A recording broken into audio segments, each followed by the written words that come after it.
Emancipation Proclamation had a hidden rule. Only freedom in the South, not the border states. A political move, not love, it was fueled by hate. A wartime tactic, not a moral stance. So when we celebrate that day, we miss the glance of how capital still shaped our fate. Reshaped the land, freedom on paper, but still chained by a master's hand. General Granger came late, Juneteenth delayed. Years in the dark while the North looked away. They knew, but silence was louder than a slave scream. So we celebrate the late news, not the dream. Chains never vanish, they just change names. Paper said free, but they rigged the game. 13 said no slaves, let you do time. Prisons blew up, by design. then swiftly revoked. They built us a castle, then watched it erode. Still we rise, but the cost unseen.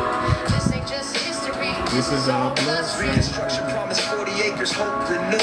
Freedmen's Bureau tried, but got overruled. Hiram in the Senate, black faces in law. For a moment we saw it, then they changed the draw.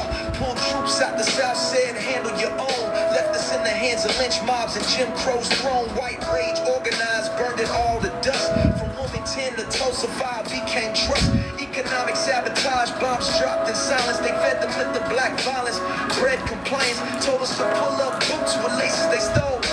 Then blamed us for poverty, it's cold. chains never vanish, they just change names. Paper said free, but they rigged the game. 13 said no slaves, let's you do time. Prisons blew up, no slaves by design. Power was given, then swiftly. What's up, Crypto? Marcus, how you doing, brother? Y'all come on up in here, hit that like button. I know it's been a while since I've been live, but it's going down. Mass incarceration, the new plantation field. Come on up in here, hit that like button. Hit that like button. We about to get started in just a little bit. Yeah, come on up in here, man. We're gonna talk about the power of other. The power of other. We're gonna talk about it, man. We're gonna get to it. Y'all forgive me, man. I had some things I had to do. I was taking some classes this weekend. Just got my Scrum Master certification, so we locked, loaded, ready to go. I need y'all to come on up in here, click that like button. We're gonna talk about it. We got some things we need to discuss about the power of others.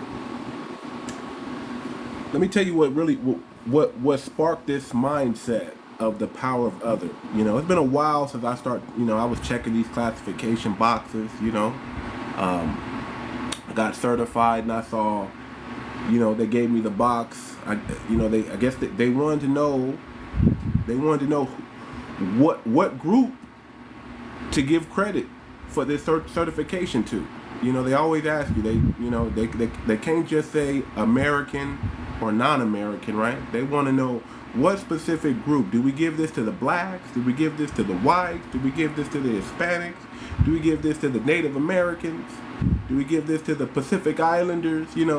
They wanted to. They wanted me to choose black or African American on my box. But when I got to the end, I saw something called other. I got to a box called other. And then my mind is like, I don't know.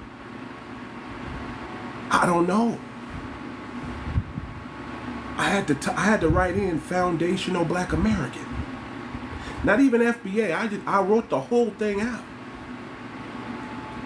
And after I checked the box other and put foundational black American on that box, a certain energy came to me, family. A certain power came to me, family. The power of other.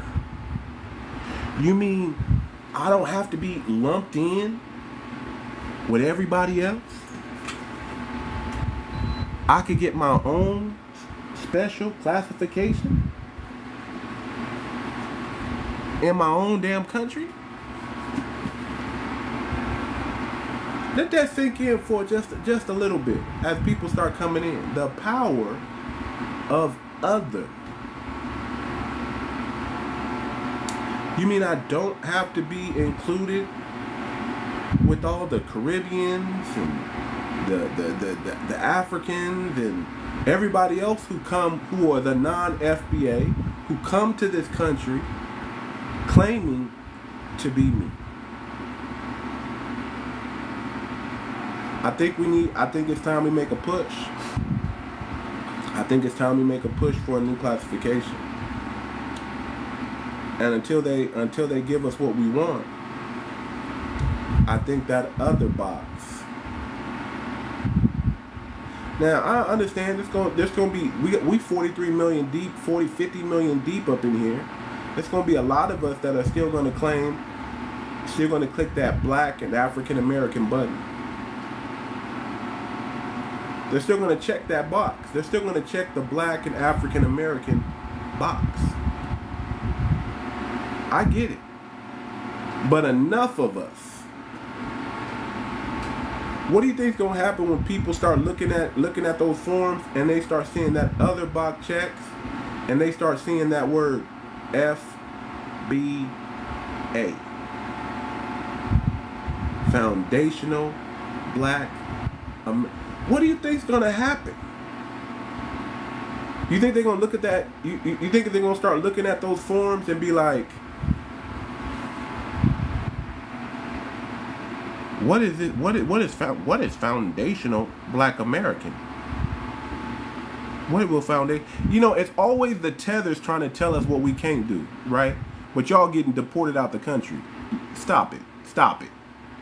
Stop it. Y'all fighting ICE right now. Stop it. Just stop it. Please. Please, Tether Central, stop. Not going to happen. All right.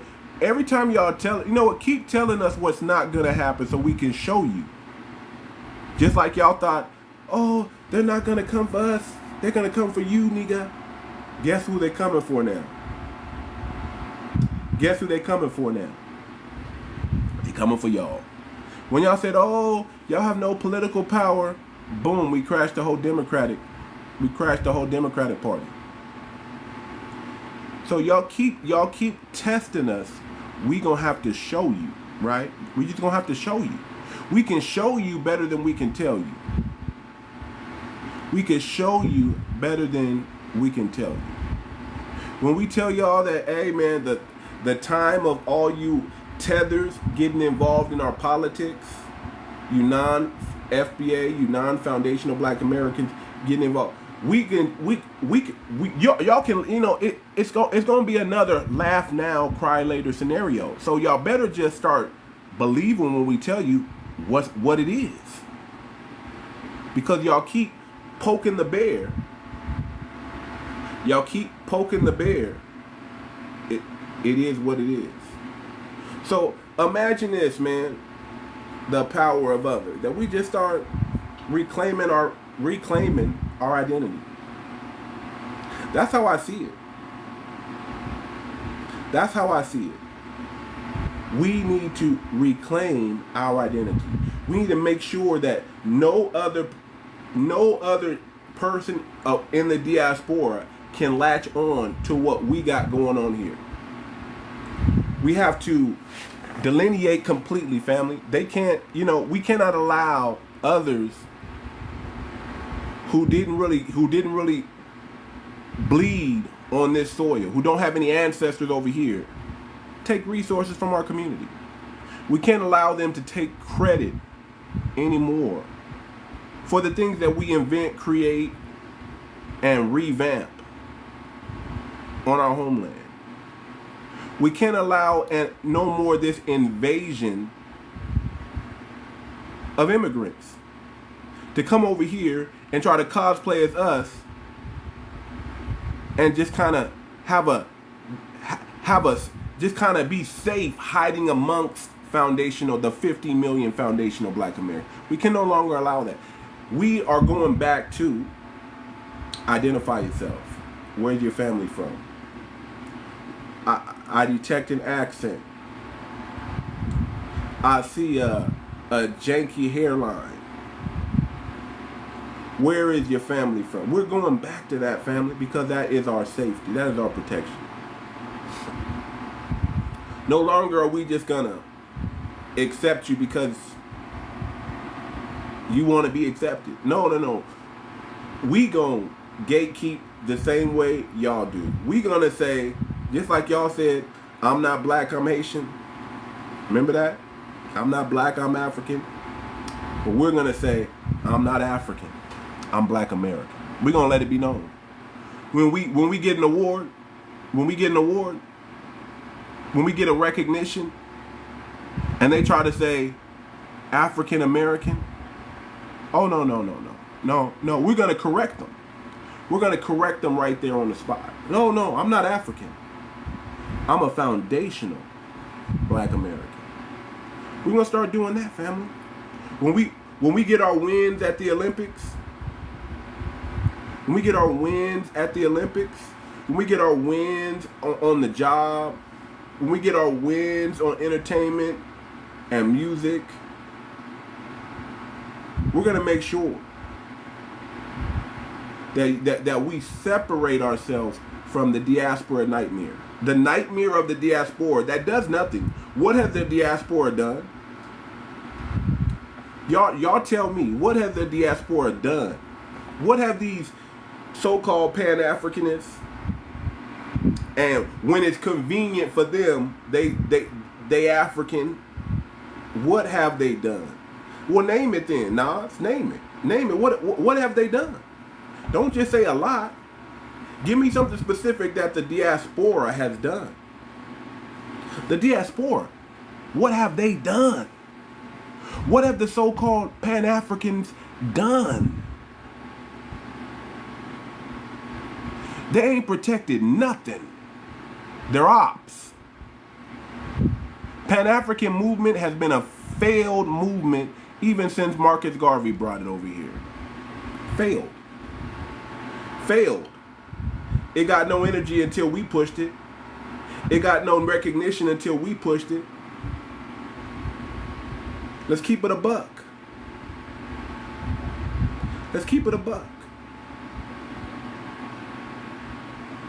Let's keep it a buck. And I'm detecting a little bit of tether energy from Nas, man. Nas, I think you're a tether, brother. I don't think you're foundational. I don't think you're of the lineage. I don't think you're born to the soil, brother. 400 plus years rooted in here, my family. No immigrant background. Oh yeah, I'm a foundational. That's just what it is. What's going on, family? I'm just talking. We about to get up. Keep hitting that like button. We about to get this thing started.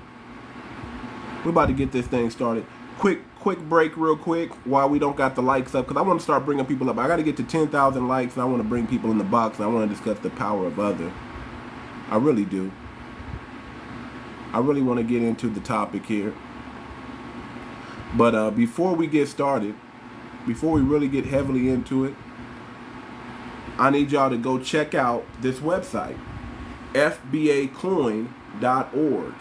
FBAcoin.org. Y'all go check out our phenomenal minted foundational black American cryptocurrency coin. Still in phase 1, we're building the liquidity pool. Y'all go check it out, do your due diligence, and then as you see fit, if it speaks to you, y'all go ahead and do what needs to be done. I'm gonna just say it like that. We're building the liquidity pool right now. Okay? Y'all go ahead and do your due diligence. Take your time, read the white paper, FBAcoin.org. And I saw some people in the comment mention the FBA hat, good, bad, or indifferent. If you want an FBA hat, go to Mucho Art, MUCHOART.com. MuchoArt.com. Also, if you like the music I started with, okay? If you like music with a real message, real music with a real message, y'all go check out my album, Too Much for TV. Out now on all major streaming platforms. Go ahead and buy the album. Don't just stream it. Go ahead and buy the album. How about that? Don't just stream it. Go ahead and buy the album. It's phenomenal. It's phenomenal. It's phenomenal. So everybody tap the screen, get the likes up. Get the likes up to 10K so I can bring people up. And let's have the discussion. And let's talk about this other box. This other box. Should we as foundational black Americans stop checking the African American box? What has that African American box done for foundational black Americans? Has it done anything for us? All it done was diluted our numbers. All it done was lumped a bunch of people into our community that aren't really part of our community. You know, you see a lot of people when they say black people are not on code. Enough of us are on code. We're the most on code. We're the most uncode melanated people on the planet. Foundational black Americans.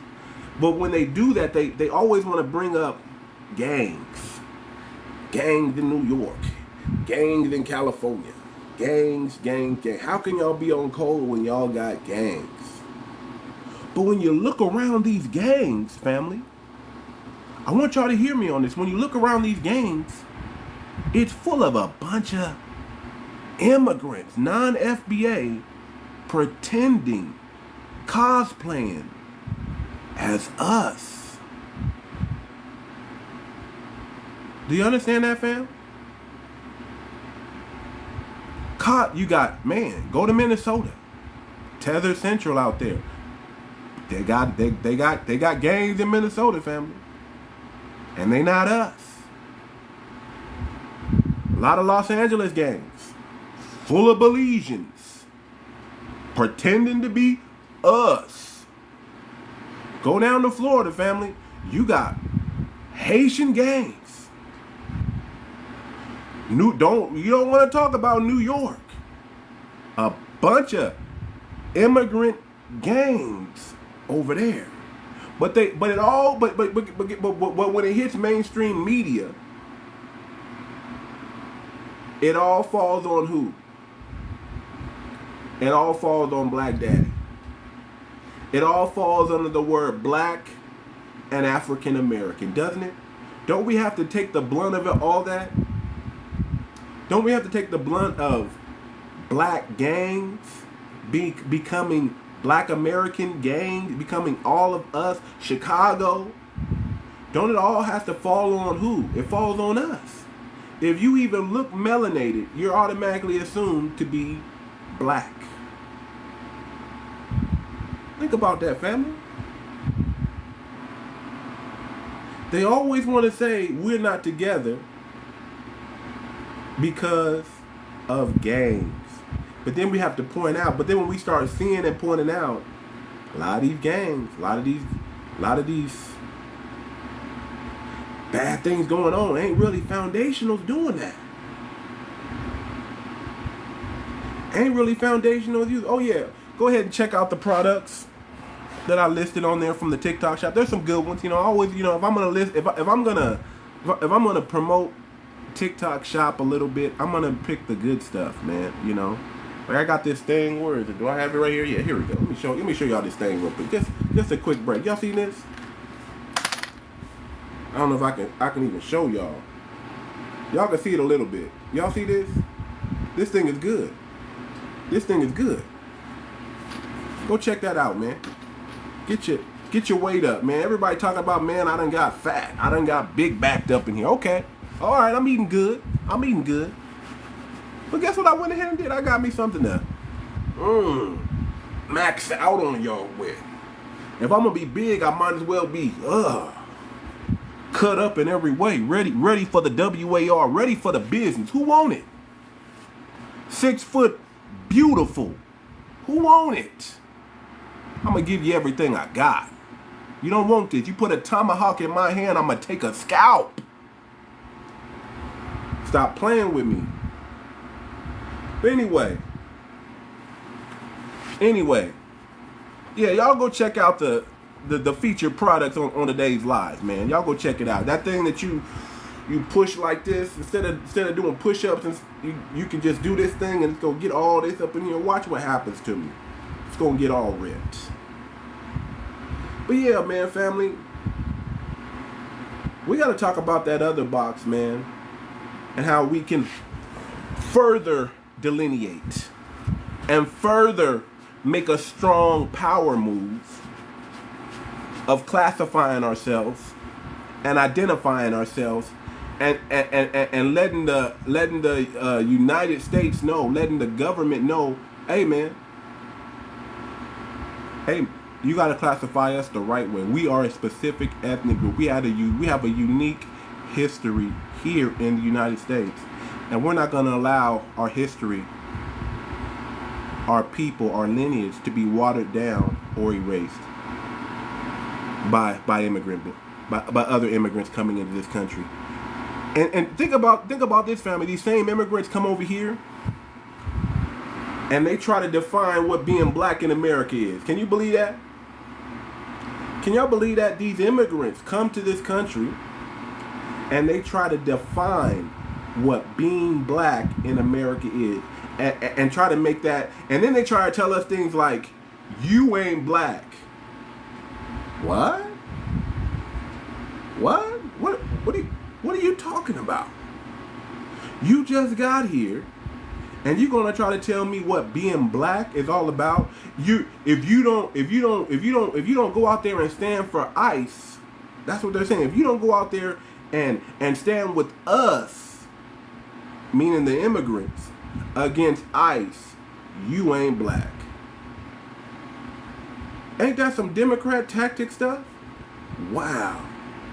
They're saying if we don't stand with them, we not black. Are you insane? They're going to mention our brother Nipsey Hussle. Our brother Nipsey Hussle. And say, what would Nipsey do? What? Because Nipsey got some Eritrean in him. His dad's Eritrean and his mom is foundational. They're going to try to use our brother Nipsey, who's done a lot for the foundational black American community, and try to shame us, family. They're going to try to use Malcolm X and shame us. What would Malcolm do? What would Malcolm do? Malcolm would have woke up a long time. If Malcolm was still alive, he would have woke up from that Pan-African nonsense. He would. First of all, he was a black nationalist. He would have woke up and seen he got tethers in his midst and said, we got to get these people up out the pain. This 2025. This 60 years later of us surviving this whole term minority, fam. Remember they put that term minority on the majority? We're the majority.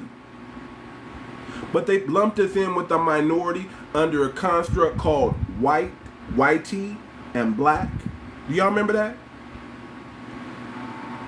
That's a social construct. That's a myth. You're Irish American, you're German American, you're Italian American, you're Greek American. That's what you are. You're Spanish American, you're Mexican American, you're Cuban American. And yes, there are some African Americans who are from the continent of Africa. But who are we? Who are we? We are foundational black American. That's a specific lineage. Irish Americans have a specific lineage, family. Specific. And when you pull the real numbers, and you separate those who are from this soil and those who are not from this soil, guess who the majority is? Guess who's the biggest? We are the biggest. We are the biggest. We got the most patents on this country. We dang near had our hand in everything invented here in America. We had our hands in it. If we didn't invent it, we had our hands in inventing it. Medical breakthrough, that's us. That's us. Yeah, I've never seen a 6'2" Native American either. Me neither. I agree with you. I've never seen a 6'2" Native American. Never in my life. That's why I'm saying. You put a scalp in a 5'5" person's hand, they're not taking nobody's scalp. Let's keep it real. If you're Native American and you're fighting, you know, against American soldiers, against British, against France, what are you doing? You ain't doing nothing but saying, man, get me away from these 6'2" Negroes in America. Get me away from these 6'2" copper-colored Aboriginal people in America. I'm going to help you because they're too dominant. They're too dominant. You put a tomahawk in a 6'2" black American's hand, we taking a scalp. You put a tomahawk in a weak, slow, unathletic, big old watermelon head, Native, you might get scalped, brother. You know it's a definite that you're getting scalped.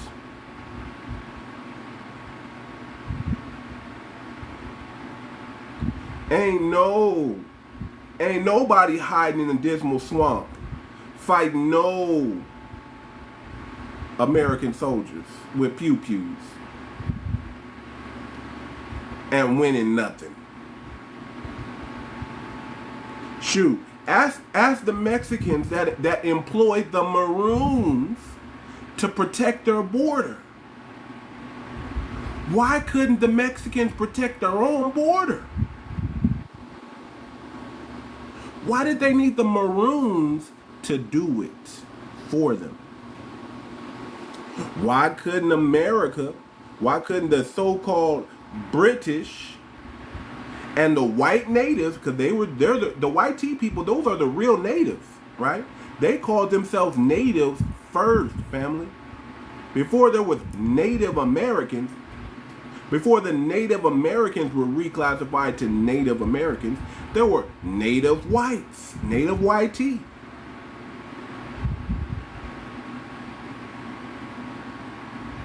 Do you understand? Why did they need slaves to build their country? How come they couldn't build it themselves? Hence the term rednecks. They have the Irish out there doing a little something, doing a little bit.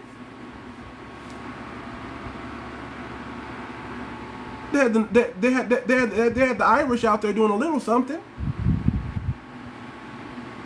But they would get these rednecks working out in the field because it's so hot. They would get sunburned so much. It was like they couldn't do it.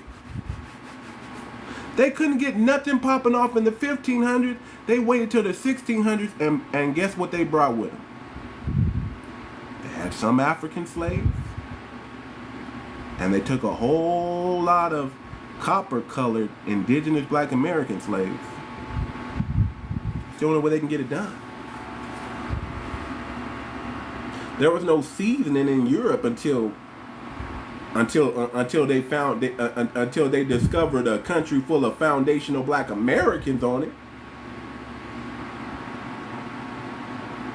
Most of the African dishes today have a lot of tomato and maize that came from us.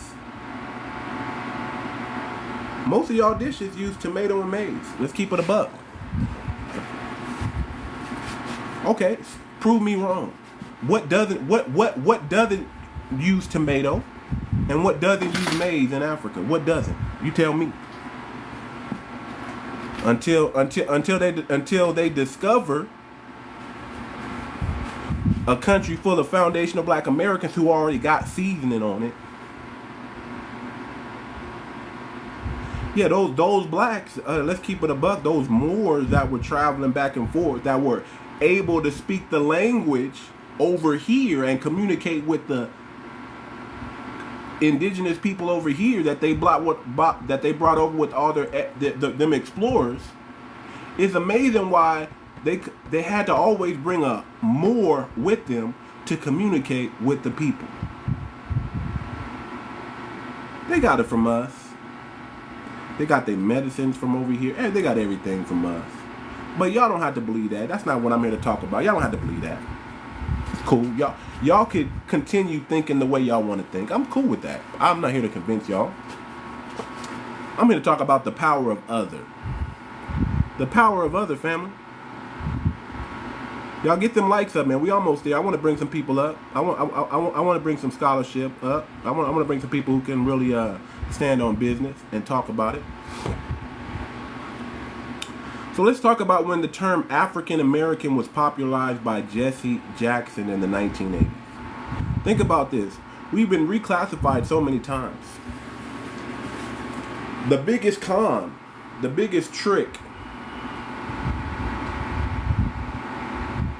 it was meant to, what was the term African American. That's the biggest con game in the world.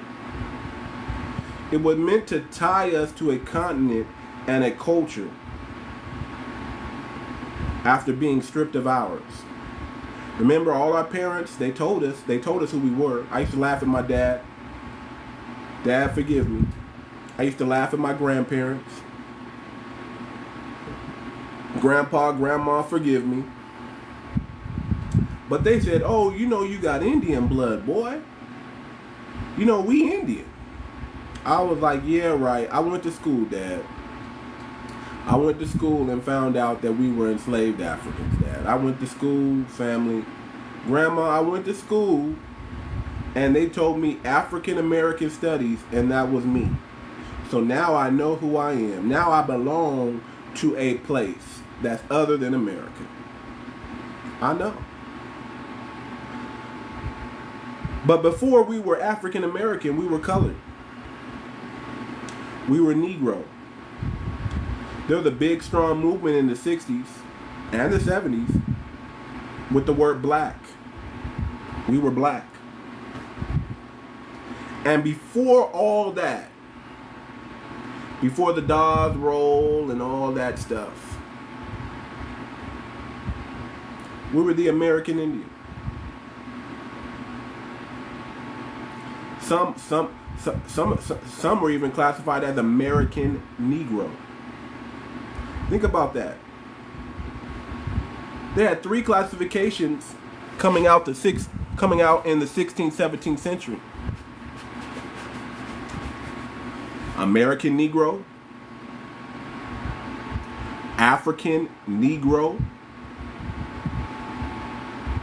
Creole. Those were the 3 things that were written on the first slaves. When you look at slave papers, it classified them as American Negro, African Negro, and Creole. Yeah, all were black. All of them were melanated. All of them. All of them. Why would they need to say American Negro if we all came from Africa? That would mean to tell you that some of us actually came from America. Matter of fact, why would they need to define what an American was? Why would they even need to define what American was? If there weren't already Americans here, Americans here. For those who know. See, 1828, they came out with Webster's Dictionary. Shout out to Webster's Dictionary. The Webster's Dictionary of 1828 tells you exactly what an American is. Copper-colored races found, indigenous aboriginal races found here by Europeans. That's the definition of an American, family. Go look it up. I didn't make this up. 1828 Webster. See, there's still clues to the past. They didn't erase it completely. They should have made sure that they should have got rid of Webster's dictionary. I don't know. They should have got rid of Webster's dictionary. I didn't make this up. I didn't. It just, you know, black people we're not just making this up, and we tell you we're not African. We're not making this up. Y'all may laugh about it because y'all the ones that are brainwashed. Y'all the ones that are still under the propaganda and witchcraft. Y'all the ones that don't want to do the research. But Google is free, family. All you gotta do is Google Webster's Dictionary 1828. What is the definition of an American? And you can't tell me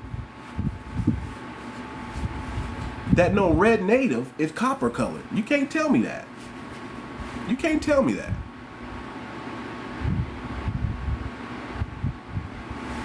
I'm not black. I'm not the color black. But if you put a penny next to me, I'm pretty damn sure close to a copper color. And isn't it strange that they put Abraham Lincoln on the freaking penny? Isn't that strange, family? That they put Abraham Lincoln, the one who emancipated slaves, and they put him on the copper-colored penny? Scratch your head on that one for a minute. Think about that. Think about that. Think about the features of Abraham Lincoln. Does he really look? Doesn't he look like a white passing black?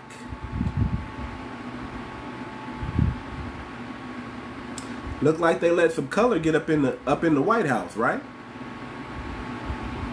Matter of fact, wasn't Abraham Lincoln really kind of mulatto-y? Didn't he have some American Indian background? He wasn't full-blooded European.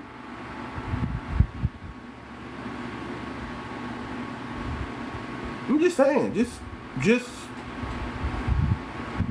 look at it. Just think about it. Think about it. That brother that brother was tall, and that brother looked kind of like an Andrew Tate-ish a little bit. Just a little. I'm just saying, just a little bit. His beard was a little bit more, you know, coarse than all the other. That's all I'm saying.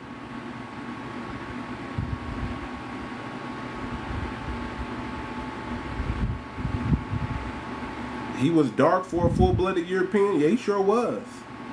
I wonder why. How do you get dark, family? How do you become a dark European if you don't got something?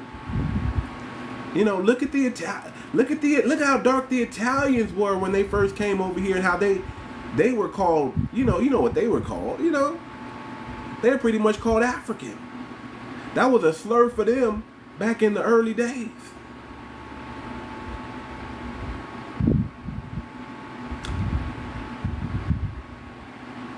Man, let me tell you something, man. My roots has been around. You know, I'm a little bit of everything. If you want to play that game, you know, I'm a foundational Black American, man. I'm indigenous Black American. I have no immigrant background whatsoever in my family, whatsoever. Everybody in my genealogy, down to my eighth family member, eighth cousin, is from America. No Caribbeans, no Africans, all of them from the United States of America. Yeah, the Moors bloodline did reach it. That's why they're dark. I'm just saying. I don't know too many dark YT people. Unless they got that Italian or that Spanish in them, And you can thank the Moors for that.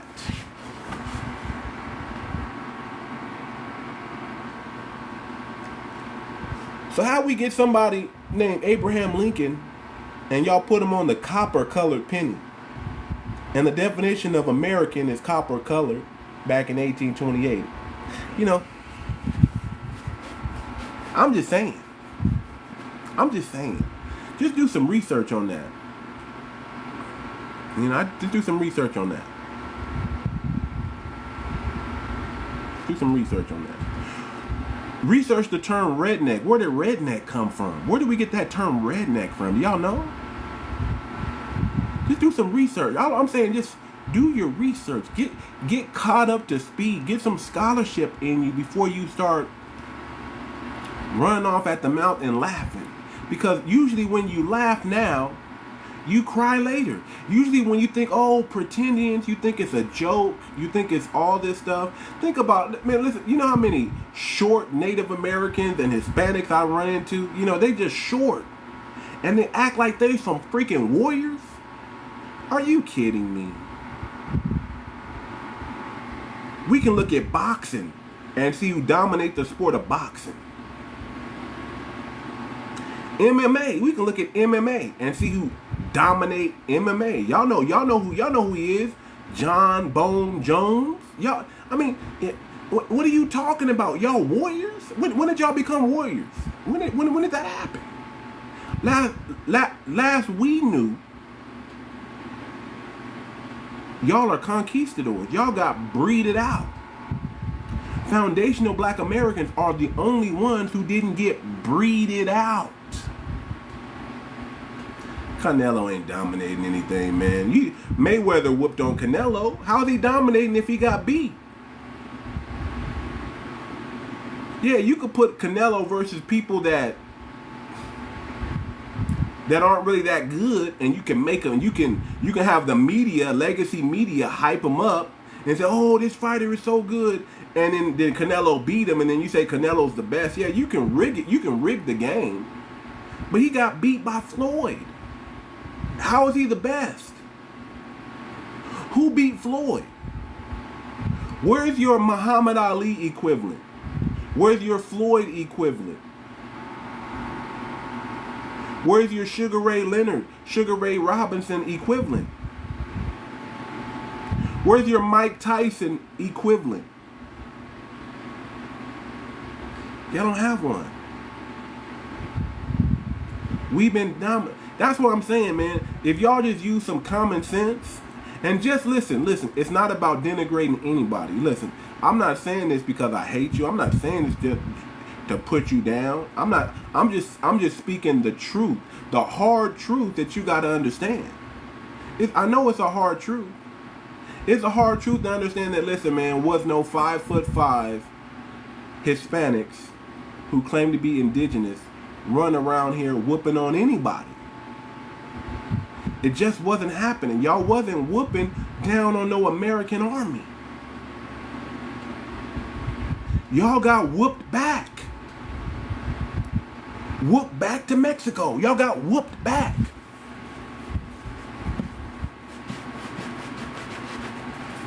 You red natives, y'all got whooped to the reservation. Y'all got, that's why there's only like 3.14 million of y'all. And y'all finesse the hell out of the government with all them benefits. Y'all talking about welfare. The government takes care of 4 million people. Y'all get the government cheese. Y'all living on them reservations, them reservation bandits. The government pay for that. My tax dollars pay for that. Jesus Christ. And y'all complaining about some foundationals standing up for who they really are. Make that make sense. Make that make sense. But yeah, man, we got the term African American by Jesse Jackson. Let's not forget the 18 and early 1900 census forms that listed us as Indians and Negroes. depending on the political season. So when did our identity get hijacked? And who benefited? Who benefited from? Native Americans seem to benefit from our identity being hijacked. And I'm not saying there weren't any red natives here. There was. They came over, you know, the Siberians. Shout out to the Siberians, right? Who y'all really look like. Y'all damn near twins.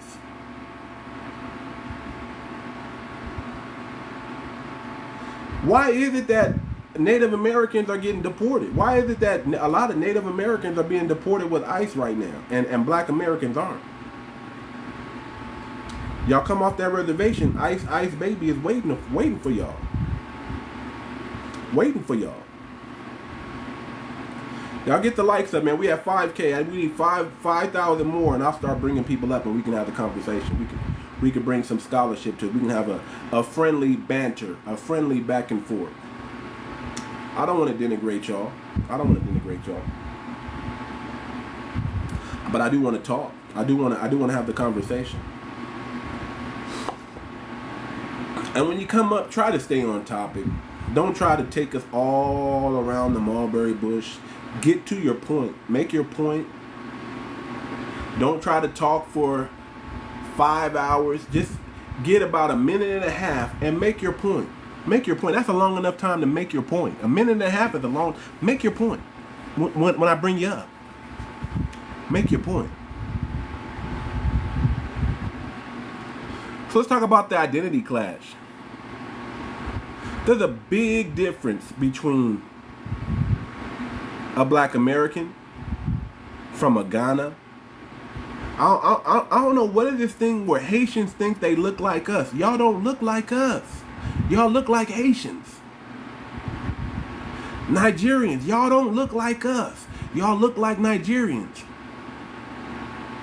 Y'all don't look like the people who built America. Y'all don't. We are the descendants of chattel slavery here in the United States. Our labor, our culture, our votes, our music built America. And yet, under the term African American, our unique experience is lumped in with people who don't share our lineage and struggles.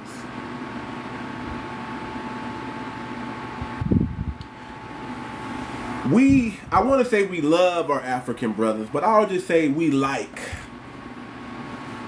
our African brothers, man. We like them. They cool. But we're not the same. Pan-Africanism does not equal pan-black American. I'm a pan-black American. I'm about building the black American community. I don't want to build Africa because I can't keep nothing over in Africa anyway.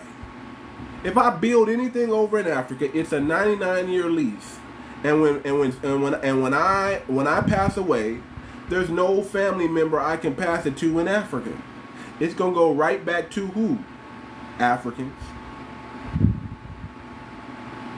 It's a 99-year lease. What I'm gonna build over there for? My lineage, my ancestors didn't even bleed or become unalived on that soil. My ancestors bled and unalived here. I've been to Africa. I did business in Africa. Oh yeah, I did some business in Africa. Found out that hey, if I'm not African, they not gonna treat me fair. Think about this. Africans did not treat me fair when I tried to do business in Africa. That same love that they want us to have for them, they don't have for foundational black Americans. They don't have it. That's what I'm saying. It's not, I used to say we love Africans. We love us some Africans. We love us some Caribbean. No, we like y'all. We love us. We love foundational black Americans. I'm going to give more love for foundational black Americans. More love. More privileges.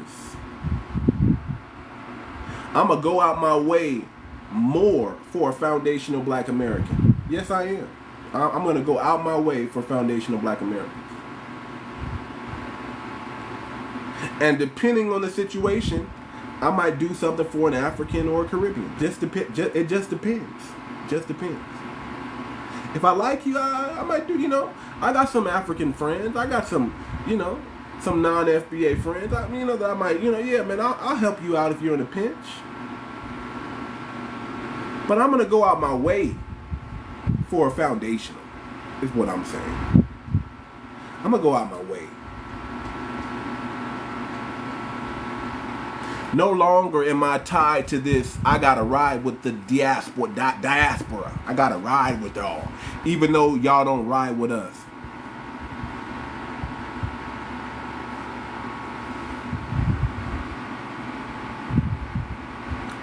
Nobody's stealing nobody's identity, brother. Y'all stealing that. See, that's the problem. Y'all don't even know. Y'all so brainwashed. Y'all been stealing and riding our identity, brother. We don't got to steal nothing. All I'm saying is prove that you are indigenous here. You can't. You've been breeded out. Any indigenous roots you thought you had got breeded out when Spain came over there. Because they did things, they ran their camp. Listen, they learned their lesson from the Moors. They learned their lesson from the Moors. They said, man, these Moors came over here and made us a mulatto mestizo race. These Moors made us. We allowed these Moors to live next door to us, and look what they did to us. They changed the very color, the very fabric of what it is to be an Italian, the very fabric of what it means to be Spanish, the very fabric of what it means to be Portuguese. And they said, oh, when we get to America, we gonna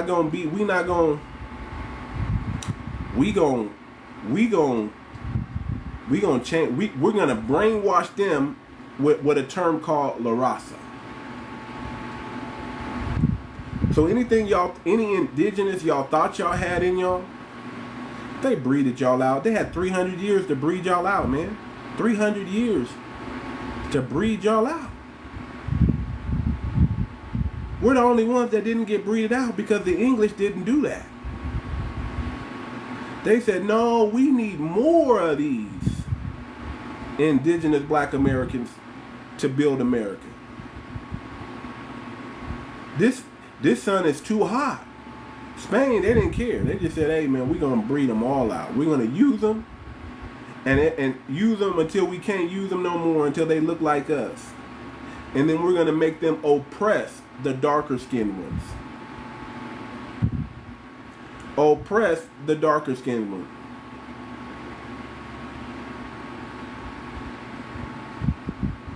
That's what y'all do. That's what Hispanics is known for, anti-black hate. Y'all known for that. Y'all practice that. Y'all practice that down in the... Why else do y'all got the Dominican and Haitian WARs going on? Why are the Dominicans and Haitians beefing? Why? Because they practice anti-black hate. The only time the diaspora comes together is when it's time to practice anti-black hate against foundational black America. That's the only time the diaspora comes together. Otherwise, the diaspora has been divided. Caribbeans don't necessarily get along with Caribbeans. Africans definitely don't get along with Africans. Y'all got 5,000 tribes over there, 5,000 different languages over there. If it wasn't for Swahili, French, Dutch, English, y'all couldn't even speak to each other. Let that sink in. Y'all couldn't even speak to each other if it wasn't for the colonizers' language. That's how divided y'all is. Y'all got 5,000 different tongues over there. How come y'all didn't unite as one Africa already? What y'all waiting on? 𝗵𝗲𝗵𝗁 is going to unite all of Africa? I don't know. Who's uniting all the Caribbeans right now?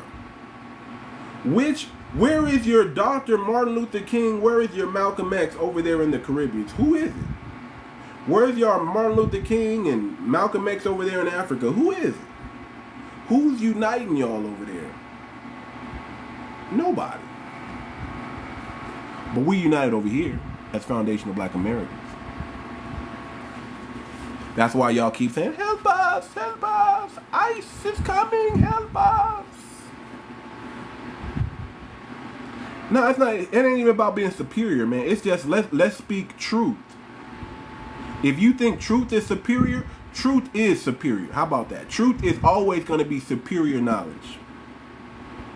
So if speaking the truth, if I'm on the side of truth and you want to call me superior, I'm not saying that, but that's on you. That's on you. I have the dominant gene. I'm not saying I'm superior because I have a dominant gene and others have a recessive gene. I'm just saying I got a dominant gene. Now, if you want to add some extra words on that, that's on you. That's on you. If I want to say that my people are more athletic, I don't think anybody's going to disagree with that. Are you going to disagree with that? No. We're more athletic. Now, if you want to say that's superior, that's on you. Now, if I want to say, if it wasn't for my people, there wouldn't be no America, because we built this thing, and you want to say that's superior? Well, I don't know. I'm not saying that. But if you want to say that, go ahead. That's on you. If I want to say there's not no WAR that we wasn't involved in, and we didn't make a big difference when we entered the WAR, and that's a fact, and that's true, that was it not for foundational Black Americans joining some of these WARs, the outcome would be different. We make a big difference. If I want to say that a lot of the patents, a lot of the global discoveries came from foundational Black Americans, and y'all want to say, oh, you have a superior, I mean, I'm not saying we superior, but I'm saying we did do certain things that's global. Having the most dominant culture and influence in the world, I'm not saying that's superior, but if you want to say that, I'm just stating facts. Every culture did nothing. No. Black American culture, foundational Black American culture, the biggest. The most influence, us. Where's your Aretha Franklin at? Where's your Whitney Houston at? Give me some equivalents out here, man. When it comes to culture, who do y'all dress like? Who do y'all talk like? Who do y'all look like?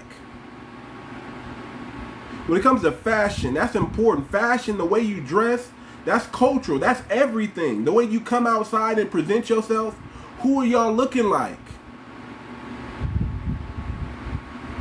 I don't see Haitians dressing like Haitians, because we know what Haitians look like when they dress up. We know what Africans look like when they dress up. Matter of fact, if you have an African and a Haitian dressed like they supposed to dress, and you have Black Americans dressed like we dress, you're gonna really see the difference. You're gonna really see who. Oh yeah, they not American. These people are American, but it's gonna be a big difference. But if they dress like us, put on the do-rags, sag their pants, all this stuff. Overdo. They're the one really overdoing it. Hiding their hairline, they janky hairlines. Man, y'all came over in Jesus sandals. We had to clown y'all out of y'all Jesus sandals. We told y'all don't do that again. Don't dress like that. We had to clown y'all just so y'all could stop. He said, brother, you can't hang out with us with them Jesus sandals on, man. can't be looking like, you can't be dressing like your grandpa over there in Jamaica. You can't do that in America. You can't do that.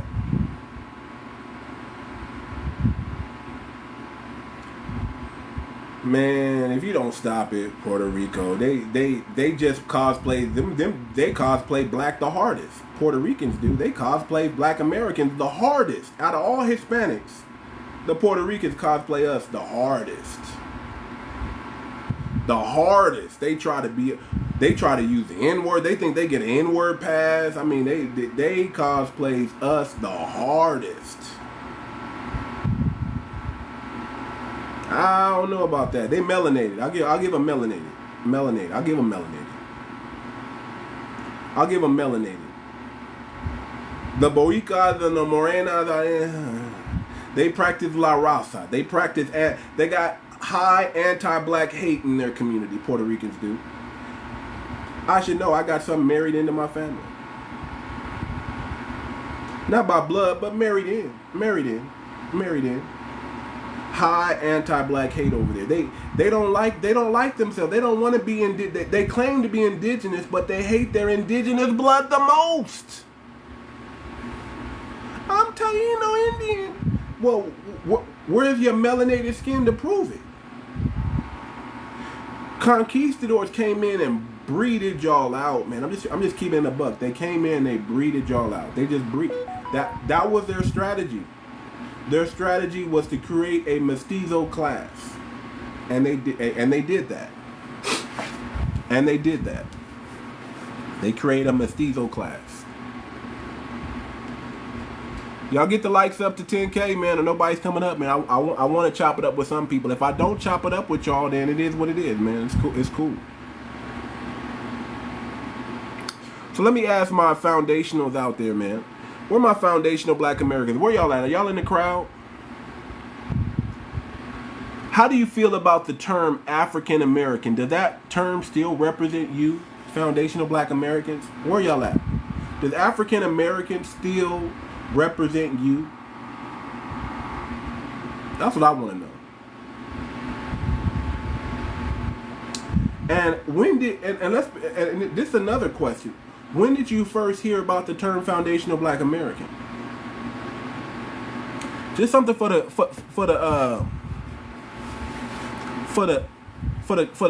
people in the comments to think about.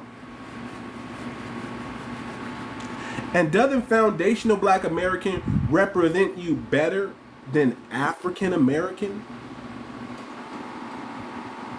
Doesn't it represent us better? Because we are a unique lineage. We can't be lumped in with some Africans and some Caribbeans just so they can hide amongst us. That's what they're doing, family. They're hiding amongst us. They're hiding.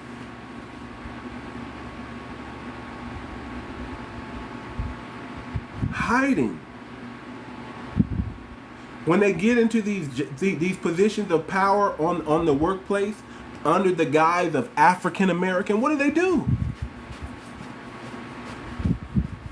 What do? They start not hiring us and hiring more immigrants. That's what they do. I had this brother I went to high school with, man. Brother was probably a couple shades darker than me. This is back when I didn't know no better. Always hung out with the Hispanics. This brother always hung out with Hispanics. I didn't know that this brother was Costa Rican. I didn't know that.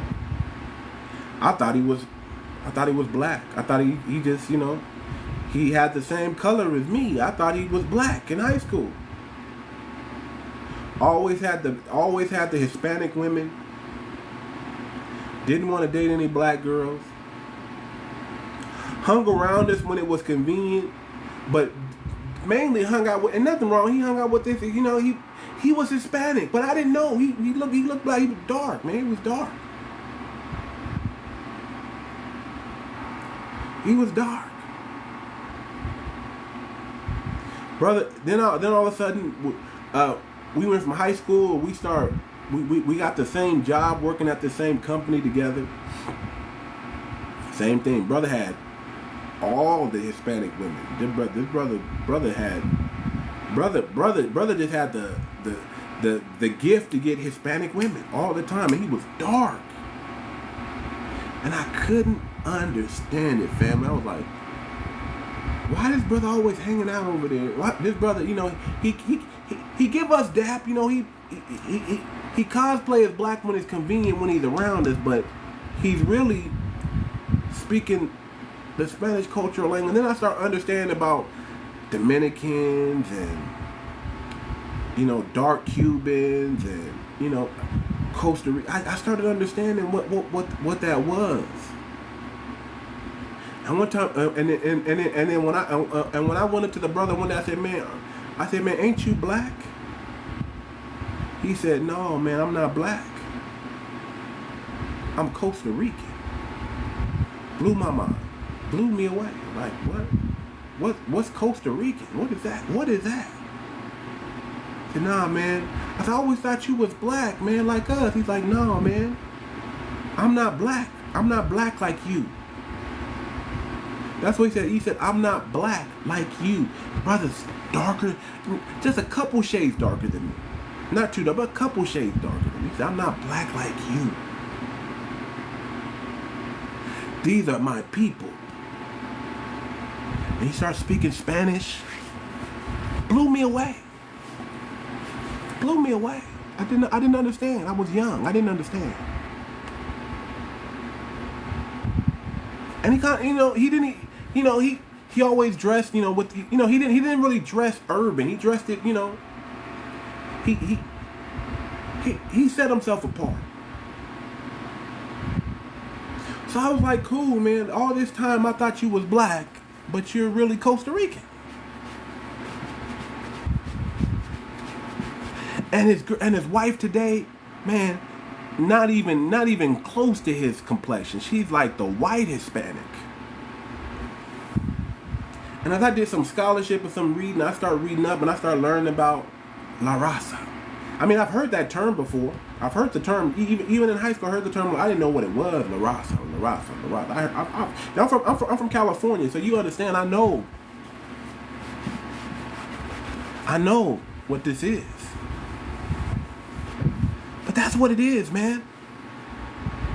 Even the darker skinned ones, man. I remember I was joking with this Hispanic. I saw him working, and I was like, "Hey, that's my brother over there." To the other Hispanic workers over there, the other Hispanics were working. They were building something. I said, "Hey, that guy right there, that's my brother." And they was like, "Huh? Who are you talking about?" I said, El Negro, that's my brother." And they all started laughing. They all started just laughing. And they started pointing at the brother. The brother was so heated that I called him my brother. Because he was damn near the same complexion as me and he was Mexican. He went from smiling, joking, having a good day, to the whole crew clowning him because I said he was El Negro. Think about that, family. Brother, same complexion as me, just Hispanic. Same complexion as me, but he was Mexican. And he was smiling when I waved at him the first time, but when I said, "Hey man, that's my brother over there," making a joke, El Negro, they clowned the mess out of that brother. That brother got clowned. I didn't know what they were saying to him because they were speaking Spanish, but I can tell by the body language he wasn't liking what they were saying. He wasn't happy. His day wasn't happy. I probably messed his whole day up.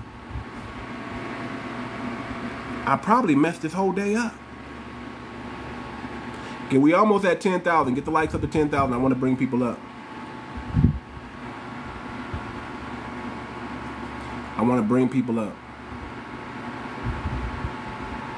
So now let's get to the census and the other box. Let's get tactical for a minute. The U.S. Census lets you check other, family, and write in your ethnicity. That is power. The U.S. Census Bureau lets you check other and write in your own ethnicity.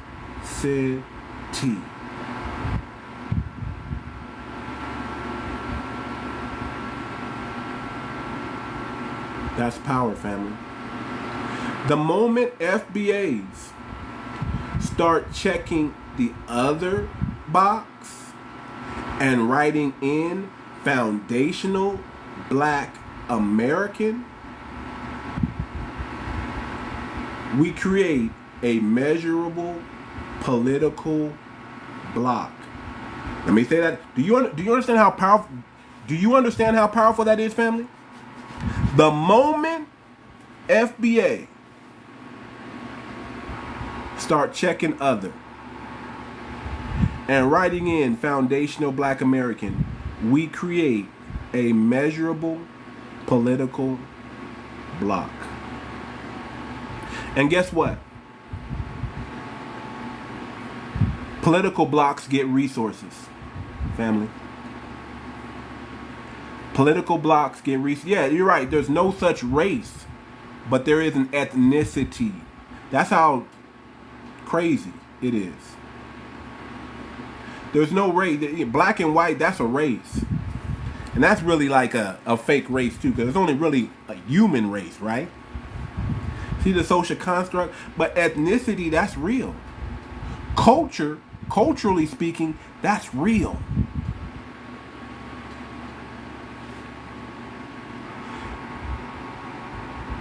Not only do we get political block, that we get resources, lobbying power, and legal standing. The moment we start checking the other box, because I saw another box. It said Native American, Indigenous, and some other stuff. And you know what, man? I felt bad checking that box because I don't want to be lumped in with no red native. I don't want to be lumped in with no red native because I do have indigenous blood. I'm like, I don't want to be lumped in with a red native, with a Siberian. I don't want to be lumped in with them, so I can't check the Native American or the indigenous box like that because I don't want to be lumped in. I had an ethnogenesis here in this land. My lineage and my culture is deeply rooted in this land. I'm going to check the foundational Black American box, which makes it very clear who I am saying I am. I don't want to click the indigenous box. I didn't feel right clicking the indigenous box. But that other box, writing in foundational Black American, ooh, that's power, family. That's power. Now we're talking resources, lobbying power, and legal standing. We can force them to make that a box by just clicking the other box and writing in foundational Black American. How many of y'all believe that we're going to see foundational Black American as an option to choose? How many of y'all believe that? Anybody believe that we got that much power? Anybody know foundational Black American, how we move in this country? Anybody really know that when people say we can't, we show them that we can?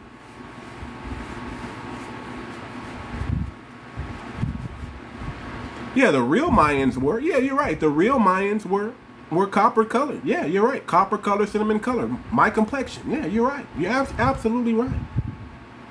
Absolutely right. Starseed Sparkle, absolutely right. The original ones were. Not this watered down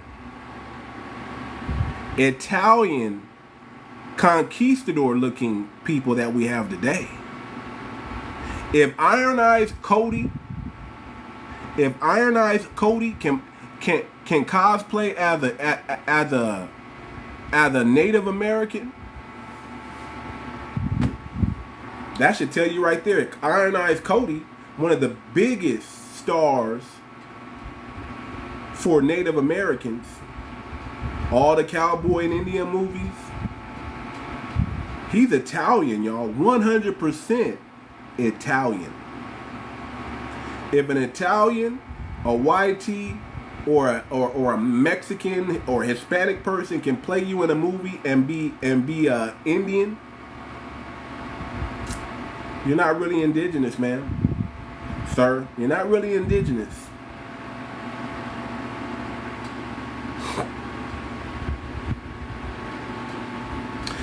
That's true. American Indians and Native Americans are not the same. The first Native American was a whitey. They were the first natives, and then they just got rid of the Native American and made themselves Americans by changing the definition of American, and they gave it to the red natives. That's all they did. That's all they did. Again, part of the propaganda and witchcraft to supplant us from this land and make us all Africans.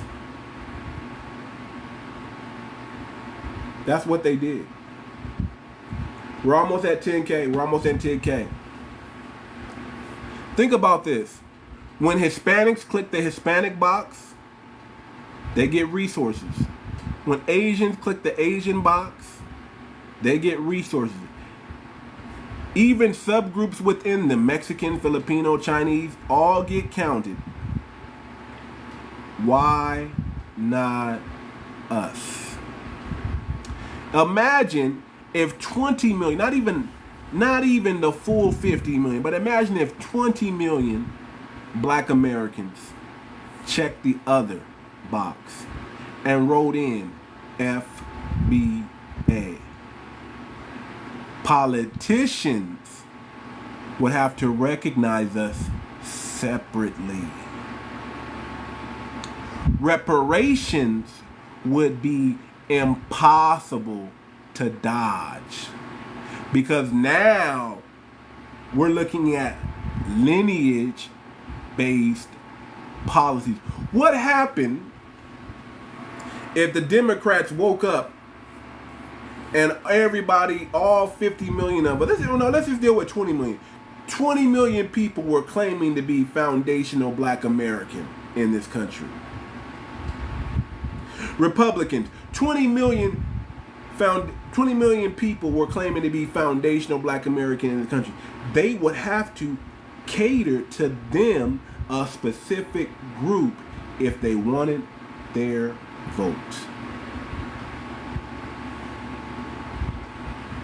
Uh-oh, family.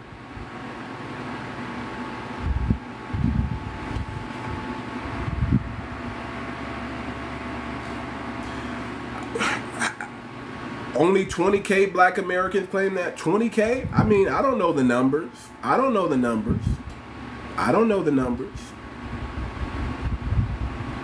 And it's impossible for you to know the numbers.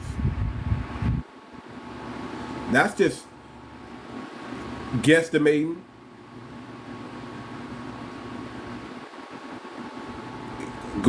You Googled how many people claim foundational black Americans and it told you 20,000? Come on, get real, man. Get real.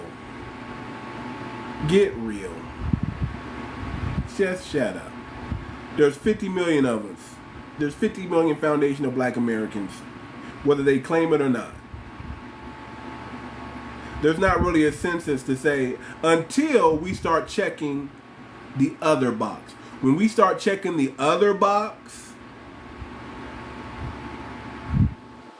it's game over. When we start checking the other box, it's game over. Okay, I see we reached 10K. I'm gonna start bringing some people up. When we start checking the other box, it's game over. That's how they're gonna know. What's up, Philip? Talk to me, brother. My bad, man. When I Googled it just then, man, I don't know if I'm wrong, but it said 43 million. I don't know what this brother is talking about. 20,000. Foundational black Americans were at least 43, 48, 50 million. of us, whether we claim it or not. This is the lineage is the lineage. It doesn't matter. You could be a Pan-African and be a foundational Black American. You can be you can claim copper-colored, Indian, indigenous. You can claim all those things, but if you're of this lineage, you're of this lineage. That's all I'm saying.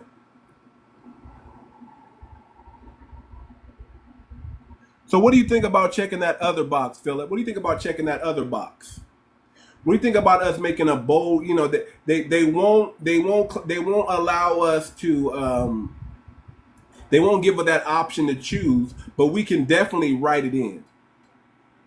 What do you think about 20 million? Let's just say 20 million of us. Just get on code and start writing in foundational Black American on all these race boxes. When we go get jobs, when we go to the doctor's office, when we go to all these, when the census come around, what do you think if we all start claiming foundational Black American? How much of a chess move do you think that would be? I think it'll be a wonderful chess move, and I was just going to say, brother, I've been doing it. Man. I just didn't know how many other people were actually thinking like this. A lot of us. Like I said, I just got certified over the weekend, and they had me check the box of, you know, my ethnicity, and I just didn't feel comfortable, and I haven't done. You know, let me tell you, man, it's been a while. You know, I don't really deal with corporate America like that. I'm entering back into corporate America. You know, I've been freelancing, doing my own thing, running my own business for a while now, and I'm about to start giving my skills back out to corporate America. And it's been a while since I've been down that road, man. You know, and you know, I like my freedom of speech. I like being able to speak the way I want to speak without somebody calling the job and saying, "Hey, this brother's saying all this stuff," and the job saying, "Hey, what's going on?" I don't like that action, but I'm getting back into it. I'm getting back into corporate America for a little bit, and they had me check the box, and I just didn't feel, when I saw that Black African American box, I just didn't feel comfortable clicking. I just didn't feel comfortable checking that. And then I went down and I saw the Native American, I saw the indigenous, and I almost checked the indigenous box. But I said, man, I don't want to be lumped in with no red native. And I saw that other box. And somehow the ancestors were saying, write in foundational Black America. And that's what I did. Man, I feel that, brother. I feel that. And that's going to be what I'm going to start doing. When I go to the doctor's office, you know, they always ask you what ethnicity you are. I'm going to put foundational Black American. Imagine job interview when they show up. You know, they're going to be curious, like, what the heck is this foundational Black American thing? It's going to cause the name is already out there. It's already, foundational Black American is already mainstream, and that term hasn't been around that long. It's still about 3, maybe 5 years old. That term hasn't been around that long. Exactly. And it's already mainstream. Man, Ryan Coogler, what did he say he was? He said, I'm a foundational Black American. That's the movie Sinners right there. Put us on the map. What do you hear when they talk about the news in the news? When you hear people talk about us, they're talking foundational Black Americans. They're separating us from the immigrants, especially with all this ICE going on and people getting deported. Foundational Black Americans are not being deported. But Haitians are, Jamaicans are, Nigerians are, West Africans are. If you're here illegally in this country, if you're a Native American even, you're getting deported too. But who's not being deported are foundational Black Americans. It's time we have a cultural separation. We got to have a cultural separation. It's time we preserve our boundaries. Right. Absolutely right. It's time. We've seen other groups move here, benefit off our legacy, then call us lazy, violent, or say we have no culture. Yet they mimic our style, use our music, ride our wave into the political power. And too often they speak for us with a completely different agenda than us. I'm just tired of Caribbeans acting like they're black and they got the franchise on blackness and they get to come to America and use their voice because they don't have no voice in their own country because they're not black in Jamaica. There's no such thing as a black Jamaican. There's no such thing as a black African. No such thing. No such thing as a black Dominican or a black Haitian. Only when you come to America, that's when you get to be black. And then you want to speak up for black Americans and say this is what it means to be black. I saw a video of a woman, a Jamaican mammy, a Caribbean mammy, speaking at Leimert Park, saying that foundational black Americans need to come together against ICE because they use that "we're next." And she had the nerve to input Nipsey Hussle, who has Eritrean background and his mom is foundational black American, and say, what would Nipsey do? And then tell black Americans we're not black if we don't ride with them. Isn't that crazy? We got Africans and Caribbeans telling us we're not black. Like they got the franchise on blackness. They weren't using black until they came here. They didn't have a voice until they came here. They couldn't bust a grape, but all of a sudden now they bust a grape when they come here. If you can't stand up in your own homeland, don't come over to my homeland and start speaking. Don't do that. Uh-oh. Let's see who this is. Good morning. Good morning. How do you say your name? One One more time. Your mic is low. Your mic is low. Can you speak up to the mic? It's 𝗤𝗶𝗴𝗵𝘁𝘁. Okay. Talk to me, 𝗤𝗶𝗴𝗵𝘁𝘁. Nothing. The power of other. So, what are you guys trying to reclaim? What kind of identity? Yeah, we're gonna start checking foundational black American in the other box. I don't want to check the indigenous box. I don't want to check the black African American box. That's not for me. That doesn't speak to me. That doesn't recognize my unique heritage and cultural and lineage and ethnicity in this country. So, where would your lineage be from? Is all I'm wondering. I'm from America. I'm from the United States. So, what would explain us indigenous people if you're from here? Who's indigenous? Who are you? Are you claiming I'm to be Potawatomi, man. I just told you I'm Potawatomi and Dene. I speak 2 languages. I have a culture. I have a lineage. I have 2 languages I get to speak. They're not Chinese. They're not Siberian or Mongolian. They're not African. They're not Israel. These languages are only found here in America. So when FBA claims that they're from America, what language was given to you if you are from here? We have a language. It's called Tutnese. It was created during slavery, and that Why don't you guys use it? My language wasn't created during slavery at all. It was created from the beginning of time. So it's not created. Well, can you prove that? Can you prove that? See, how can you see? I I know am the Chinese proof, can prove sir. their language. The Can you prove? Can you prove that? language How can you prove that, sir? I just Because proved as it. far as I'm concerned, hold on. I'm gonna let you speak. I'm gonna let you speak. As far as I'm concerned, everybody speaks like a Black American in America. Everybody speaks No. like us. That's where you are messed up, bro. You're not, English is not a Black American Doesn't language. matter. It matters, man. English. Hold on. English is a Germanic language anyway, right? Yes, it is, which was forced upon my people. And where did that Germanic language come from? Where It did came that from the Germanic white language tea come people. from? It came from Germany.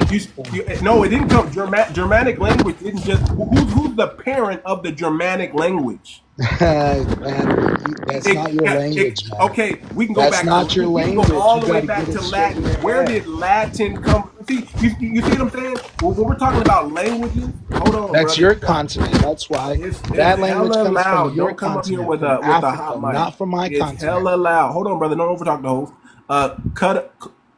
Kota Black, whatever your name is. Don't come up here with a hot mic, brother. You gotta if you're back there with a pickaxe knocking down some stone, And you're so sensitive, bro. I wonder how your parents doing even it. raised your bitch ass. Yeah, I knew. You see, that's what you do. You're known for fleeing. You Native Americans are known for fleeing, just like the Africans and just like the Caribbeans. Y'all, you thought you were saying something, getting that off, but you really didn't. You really just proved my point. A 5'7" Native American. You put a tomahawk in your hand and you put a tomahawk in my hand. I'm coming out. I'm taking a scalp. You ain't scalping nothing. You see what I'm saying? It just proves my point all the time.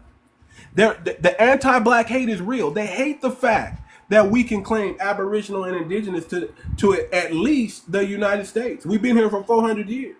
Siberians were not the first people here in the United States. I'm sorry. It's always been us, copper-colored races. They're not copper-colored anything. They're Hispanic. They're Siberian. They're Asiatic. That's what they are. And they got this made up language.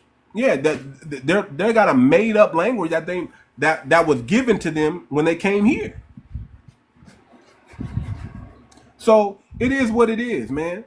You know, I'm gonna keep standing on business, and we're gonna keep watching these tethers come up here and flee, because that's what tethers are known for. They're known for fleeing. They can't bring scholarship. He could. I would allow. I didn't knock him down. He left on his own. But I was gonna let him say what he wanted to say. Let him stand on bit. Let him prove that he has this language that's been in America. Prove that your language been here in America for X amount of years. That it predates English. You know, all I'm saying. I was gonna give him a chance to prove that, but instead of proving it, he resorted to ad hominems. That's all I'm saying, family. You can see that you can see who has the scholarship and who doesn't. Greg Taylor, go ahead, brother. Yes, good morning. Too much. You talking about the language barrier. You got like so many language barriers in the United States. You got the Southern, you got the Cajun, and you got the Northern. You got that Southern. You got folks with Southern draws. I mean, it's so much. We got Creole. We got people who speak Creole. We got that stuff going on.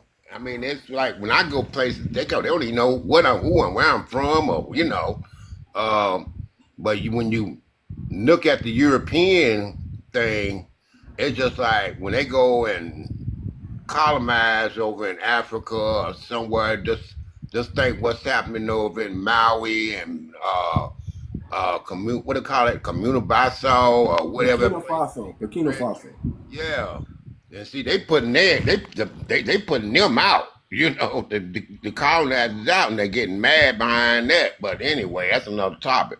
But I agree with what you're saying in so many words, because they don't have they had to come over here to get educated. I mean, I was reading something. I don't know if anybody else saw it. you had almost 200 the Nigerians send they kids and stuff over here to go to college, and then they come up with these degrees. I mean, Nigeria has. Now you think about it. Nigeria has nothing but billionaires in that country. Why can't you get your own thing? Bring the British over there. Start a college or train your own people. No, but they trying to get over her. A lot of those Nigerians have scam degrees, man, because they have to start over. They don't want to listen. They don't want to go the conventional route. They want to go the quickest route they can. So they come over and they scam degrees. They're known for scamming degrees, especially in the nursing field. They're known for scamming degrees. Matter of fact, they're known for scamming, period. Instead of doing the conventional way, they got to scam. It's either Nigerian, and then you got the Indians. What are they both known for? When you hear a Indian on the phone with an accent in any type of customer service, don't you get nervous? Because you don't know what's gonna happen next. You don't know. Let me get your social security number, please. What? What? I'm not giving you my social. Give me your social security number. It is what it is, man. It is what it is. And I'm not denigrating, we know what it is. Y'all go watch that movie Prince of Nigeria, especially if you're an immigrant. If you're an immigrant black and you come from that country, or you come from Africa or the Caribbean, go watch this movie it's on Netflix, called Nigerian Prince. And you'll understand that this is how these people, the moment you leave your country and you flee to America, your countrymen don't even accept you anymore. They treat you like an American. Why do you think your first and your second generation, they don't really rock with y'all? They think they're us. The first and second generation Africans and Caribbeans, they think they're black Americans. They don't want to have nothing to do with the Caribbean, nothing to do with Africa, nothing to do with Mexico. Why do you think your first and your second generation Mexicans, they don't even rock with y'all like that? Because they don't want to be from a failed homeland. Sorry to say it like that, but that's what it is. Nobody hates Africa more than Africans. Nobody hates Caribbeans more than the Caribbeans. But all of a sudden when they get here, they want to wave their little flag in our country. When all you got to do is book a plane ride, pay for the ticket, and go back to your homeland and wave the flag there. That's all you got to do. Now my thing is, I'm just saying this. Listen, family, we got to keep the delineation strong. Let me ask the people on the panel: do you feel the term African American still represents you? Hell no. Represents you? Hell no. Not at all, brother. Not at all. And I'm just gonna be totally honest with it. The thing that really, really got me as a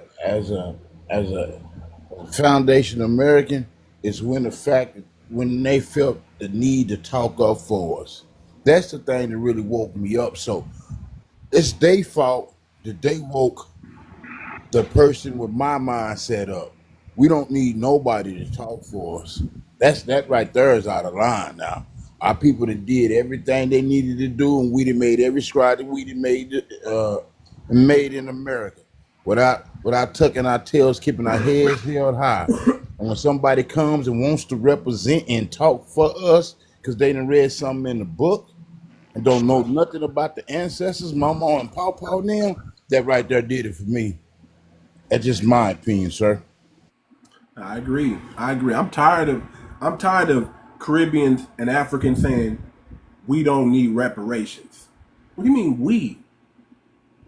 Who's we? Because you not us. I'm tired of them speaking up and saying we don't need reparations. I'm tired of that. I'm tired. What about you, Greg Taylor? You think African American represents us? Well, it's a possibility too much because what you just said that the Caribbean person comes over here talking about that we don't need it, but you got the Prime Minister of Barbados going towards England and asking, she's going over and asking them for reparations, and they laughed at her over there.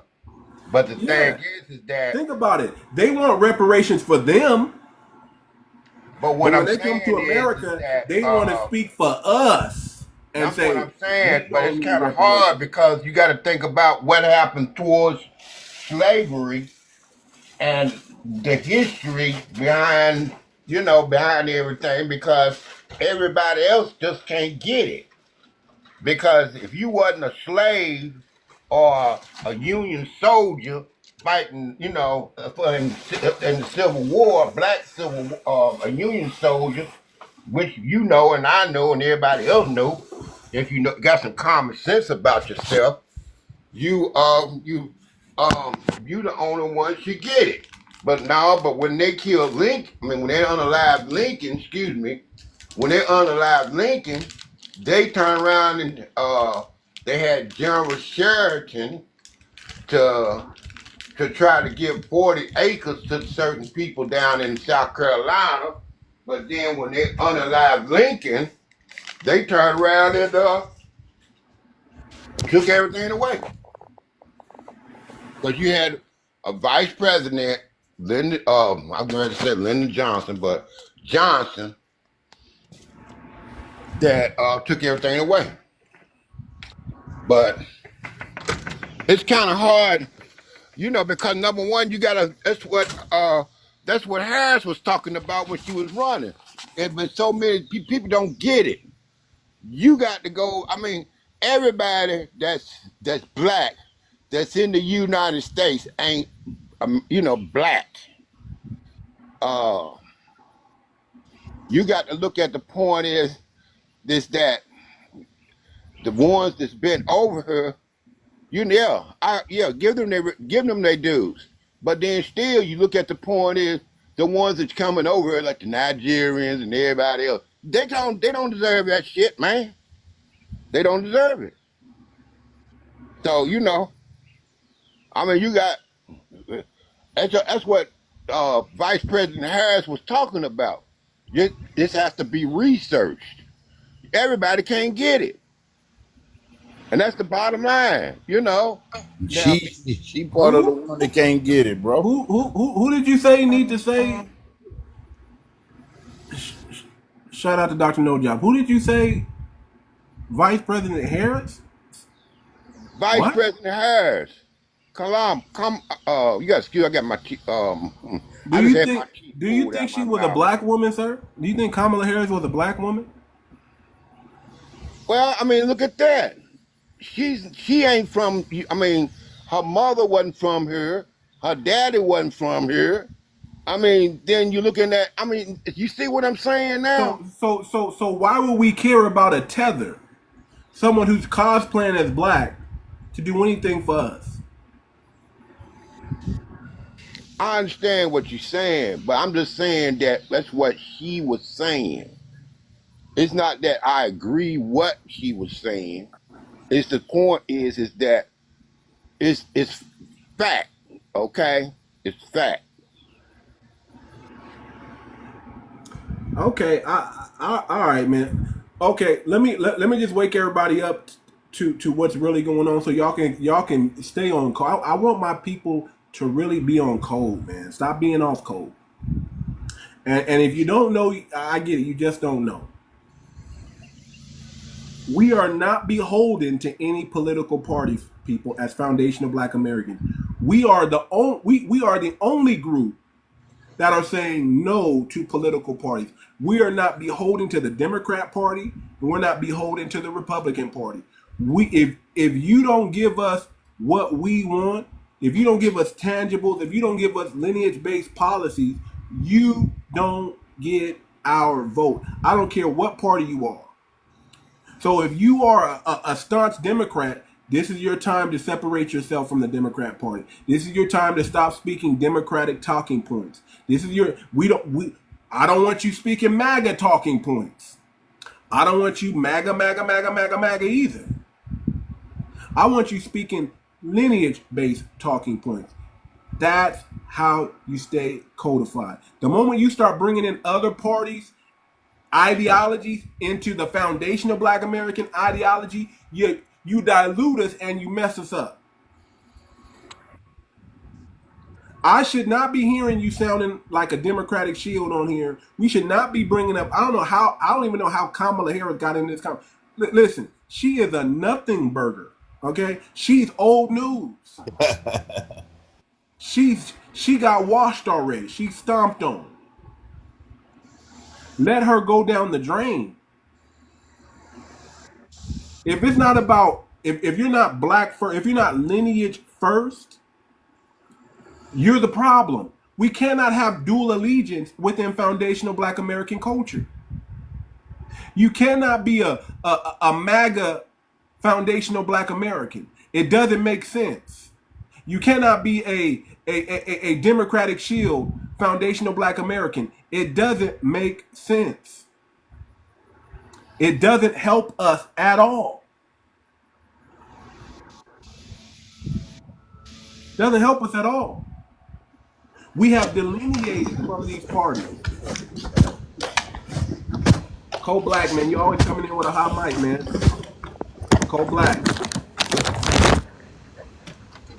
All right, man. Hey, I'm sorry, brother. I didn't mean to come in. I'm sorry. Okay, there you go. All right, did you try to come up or you're not trying to come up? You're not trying to talk? No. I'm just trying to listen. I'm just trying to listen, brother. Okay. I'll drop you back down. So yeah, man, listen, we have delineated from political parties. Unless we start our own foundational Black American party or foundational American party, and it has our ideology infused in it, what goes on with the Democrats, what goes on the Republicans ain't got nothing to do with me. Until we get lineage-based representation,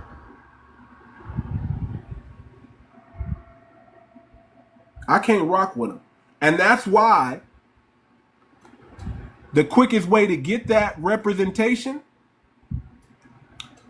I think we found a game changer. Checking the other box. Checking that other box. That puts us on a whole new playing field, family. If we want land, if we want reparations, if we want sovereignty, we need to legally distinguish ourselves by checking the other box and writing in FBA, and that's step 1. Step 2 is create databases and economic cooperatives and political platforms that reflect our specific needs. No longer is it just about symbolism, but it's about strategy. It's the blueprint. It's the code.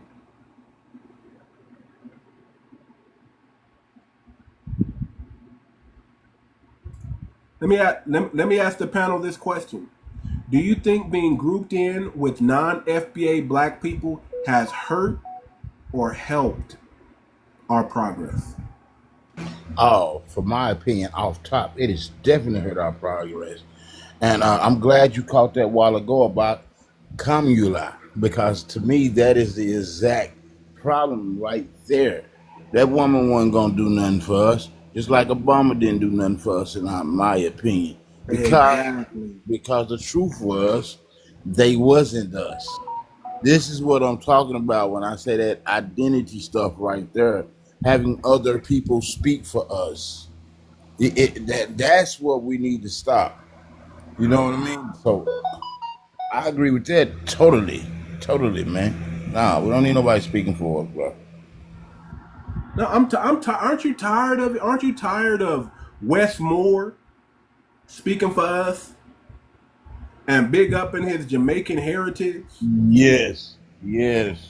Aren't you tired of people showing up at the awards, at the BET Awards, talking about my Trinidadian heritage? Aren't you tired of Juneteenth being overran by tethers, talking about my African heritage? Very disrespectful, these people, man.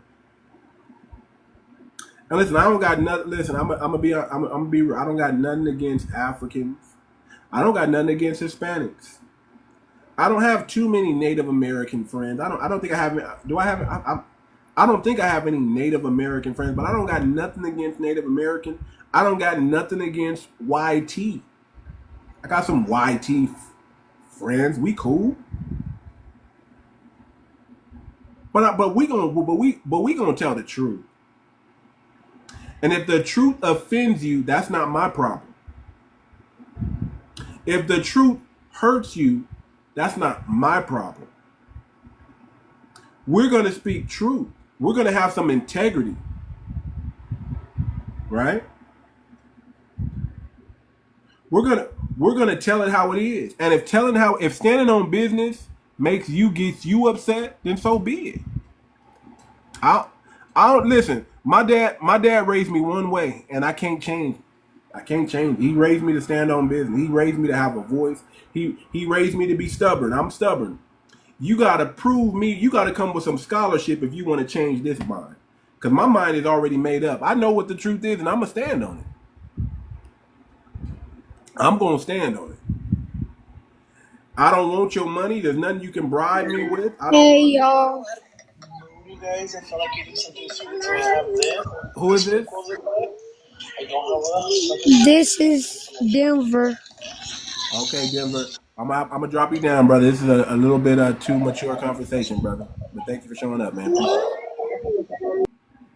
Yeah, we can't have kids. We can't have kids on this conversation. We can't have kids in this conversation. Can't do that. Y'all, it's early, man. The babies is up, huh? They getting ready for school. Is this school? I thought everybody was on summer break or something. Is it school time? Or maybe that's why he's up. They ain't got to go to school. Let me bring up some people from the. Let me bring up people I want to hear up here. Let me bring up Cousin. Bring up Starseed Sparkle. Come on up in here. I need to hear from you too, if you don't mind. Crypto Marcus. Y'all come up, man. I want y'all to add to the conversation. Add to the conversation, please. And if you don't want to come up, you don't have to come up. Wolfie, you're welcome to come up. You're a mod in here. I want to talk about this other box. I want to talk about this other box. There we go, Cousin coming up in here. I would say, what's going on, people? What's going on? I'll have to give the other box some thoughts. You're right. That is a very good concept. It's a very good idea. Again, the idea is to move forward with vision, integrity, and honor. And if you're not working on these levels, what good are you to us? You see that they don't value our lives. We have to make sure that our lives are valuable. You do that with honor and integrity and character. By displaying these traits, there is no losing when we do this. Now, that being said, that was my little rant for the moment, but earlier you were speaking to the new black media, where you want to get your information and look at it from a 100% black perspective. Now, news you can use sometimes, but the idea is to never get off code. Know what your enemy's doing and know what you're looking at.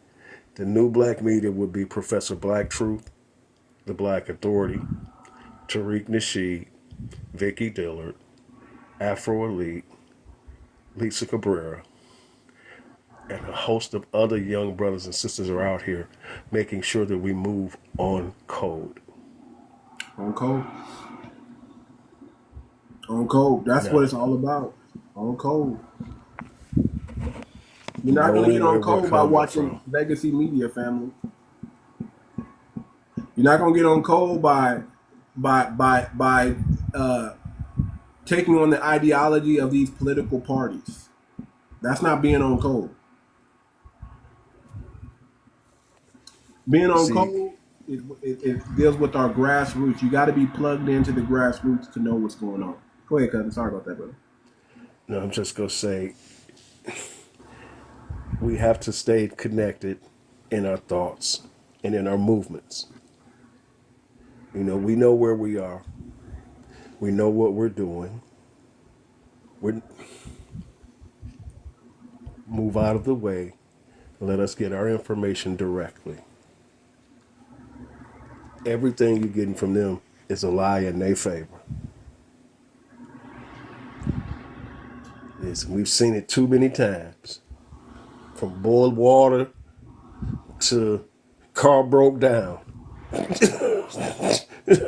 Oh, and boiled water in my own house in a robe. And I called you.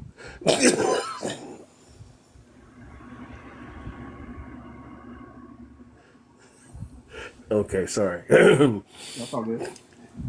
No, man, it's the idea of enough. Yeah, whereas long overdue for sure.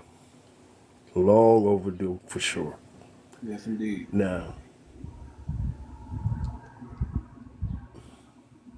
I got to get out of here. That's why I was just listening for a little bit, man, but I'm on, I got to make a move. Okay. So, Hey, man, thank you for coming in, brother. Always appreciate you, yeah, brother. for sure. Yeah. No problem. My brother Nij from the, it is the 619. Oh, he done went out. Nij, you there? Oh, Nij done left too. Okay. All right. All right. But yeah, man. Let me see. I'm gonna bring you back up, Nij. I don't know why you dropped down, brother. Actually, I can't bring you back up. You got to bring yourself back up. Request back up again, brother. Even if it was an accident, request back up. But yeah, man.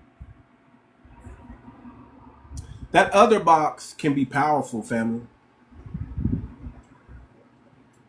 That other box, we can make, you know, they keep trying to say we don't have power in this country. And I'm telling you, we got all the power in this country. What's up, Teddy? Teddy the Brain. Oh. Go ahead, Philip. You want to say something, Philip? I was just saying, yeah, the other box right now got them shaking in their boots. That's their whole problem. They know now that we done woke up and we want to, hey, wait a minute. Hold on, we like you. We don't got nothing against you. We ain't raised off hate, but hey, check this out. You ain't us. And they know that the other box gonna bring that trouble. I just wanted to say that. Let me tell you what else that other box gonna bring. It's gonna bring that census trouble.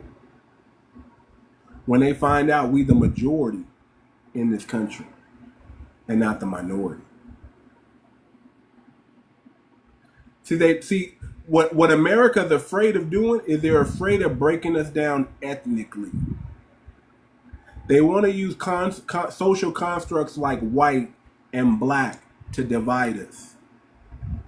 But when they break us down by ethnic group, America's in trouble. Because we're the largest population ethnic group in the United States. 50 million foundational black Americans. 50 million. Next is 45 million German Americans. Next, 35 million Mexicans. Why do you think do you know why? They're trying to get rid of the Mexican. They're trying to get, listen, y'all. YT people, they trying to get rid of the Mexican Americans, y'all. They're trying to get rid of the Mexican. They're trying to get rid of they're trying to dilute the Hispanic population. They're the one that constructed the Hispanics. And now they're trying to get rid of the Hispanic. At least some of them. At least some of them. They want this. Listen. This ain't even us, family. But YT, they want this country to be white and foundational black American. Don't know what they planning. Don't know. Don't care. Because we not going back 400 years ago. That's out. Whatever they think they planning, we not worried about it. But it's YT that wants this country to be YT and black only.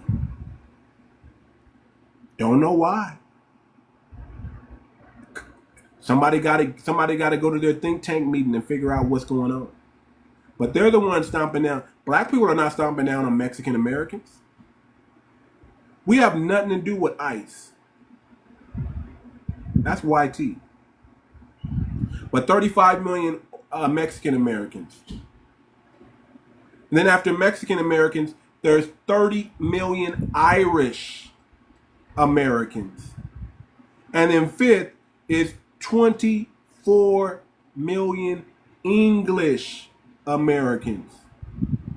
We're the largest population in America. Foundational black Americans are. That's how that other box is powerful, family. That other box, but just by us clicking that other box, we gain the political momentum and we gain the political block. We gain the political advantage. By clicking that other box, we force them to deal with us specifically and not lump us in under minority. My brother Nij, go ahead, brother. Nij, go ahead, brother. Unmute your mic. You there, brother? You said you're good now, brother. Are you? Can you talk? There you go. Yeah, finally. I had to change my settings. Yeah, now I kind of don't. Can you hear me good? Yeah, I hear you. Go ahead. Okay. I kind of like, you know how I feel about. Damn it, this thing's messing up. Oh, okay. I don't really, I don't really want to go against our American Indian classification already, because that's kind of like, putting us in a whole nother box, and that's already been established for us. And now the truth has actually came out about us, getting our name back. That's just how I feel about that one. Because if we do other, I don't see American Indian. I see Native American. Where? As a classification. I see Native American and no, I saw indigenous, and Native American and indigenous, but I don't see American Indian as I think they're phasing that word American Indian out. I'm seeing them making everybody Native American or indigenous, and I like the indigenous part, but I don't want to be lumped in with the red. I don't want to be lumped in with the red natives. I don't want to be lumped in with them. Well, we can't be lumped in with them. That's the whole thing. They need to change these definitions. Yeah, but they haven't. They haven't changed them yet. That's what I'm saying. If we choose the other box, it forces them to deal with only us. Nah, because they're throwing us in the other category. No. If 20 million of us start putting in the other box, and especially if we're checking the same thing, I know you're not going to check foundational black American. I'm not. Listen, we don't need everybody. When we get 20 Yeah. million foundational Black Americans checking the other box and writing in foundational Black American, it's going to force them to deal with us specifically. And I'm like, I'm like this. Unless you are registered as an American Indian, what benefits are you getting? What benefits are you getting Well, by claiming American Indian? Nothing against. Listen, I love my copper colored people. I know we know who we are, but I'm like, what are you getting? Unless you can trace yourself back to the 𝗣𝗲𝗿𝗵𝘁𝘀 and you got actual American Indian status. No, that's not true because the definition actually supports, who we are. They just need to edit it a little bit so they can, But they haven't. They haven't though. That's what I'm saying. They haven't. They haven't. So we got to edit it ourselves. But it's still, they but it still covers us because we're the original peoples of the land. What does it cover you? What did it cover you? How did it cover you? Tell me. Because we're in the Constitution already. That's the thing. I got you. So how does it cover you? How is it benefiting you right now? Well, the only thing right now that we have to fully correct our status. But it hasn't been corrected yet. So again, how is it helping you right now? It has. I get it. We want to listen. It's kind of like how they say. I'm saying this, like by checking that other box, it's going to force them to correct our status. It's going to do that but too. That's going to create more confusion because people like me, most of the people in the indigenous community don't go by the Black term. So that's I what get it. I get that. Man, listen. It's okay if you guys. It's okay, but it's okay. I get it. It's okay if y'all don't like that term Black. But I'm saying, listen, I get it. You don't like the term Black, but you keep because it was derogatory. You keep checking that a Native American box. They're gonna treat you like a Native American. No, it's not Native American. It's American Indian. But there's no American Indian box. Where's the American Indian box? That's what the box is. That's what the box is. It's not Native American. I haven't seen, brother, the form that I've seen lately, I haven't seen no American Indian. I've seen Native American and Indigenous. That's what I see. Native American and Indigenous. And sometimes they put in Pacific Islanders. Yeah, they do the Alaska. So they lump y'all all in. I'm talking about separate classification. That's what that other box does. It does a separate classification. Maybe you need to write in American Indian. I don't know, as the other box. I don't know. But I'm saying, as foundational Black American, if we get 20 million to check that other box. Is there some new classification or something? No. Because I know the other ones were all American Indian. And they probably had in the definition. When's the last time you checked that box? When's the last time you checked that box? It's been years ago, so I recast. It's been some time. Go back and look at it. Go back to the doctor's office and look at the options you have. Look at the options you have. It's changed. That's what I'm saying. Y'all don't even know it changed. It changed on y'all. It changed on y'all. It still don't change the meaning. They done away with the term American Indian and replaced it with Native American. You know that. Nah. I know they're trying to change the stuff in our books and all that type of stuff. But see, the thing is, the truth was they changed the term American Indian and they replaced it with Native American, which was first used by the white tees. Yeah. But the thing is, now the truth is out. They got to change all that. The only way they're going to change, how are they going to change it if you don't write it in? Because they know who we are. They already know. There's nothing complicated about it. That's the whole thing. Brother, I'm telling you, we playing chess out here. We not playing checkers. I'm telling you, as a foundational Black American, this is a chess game.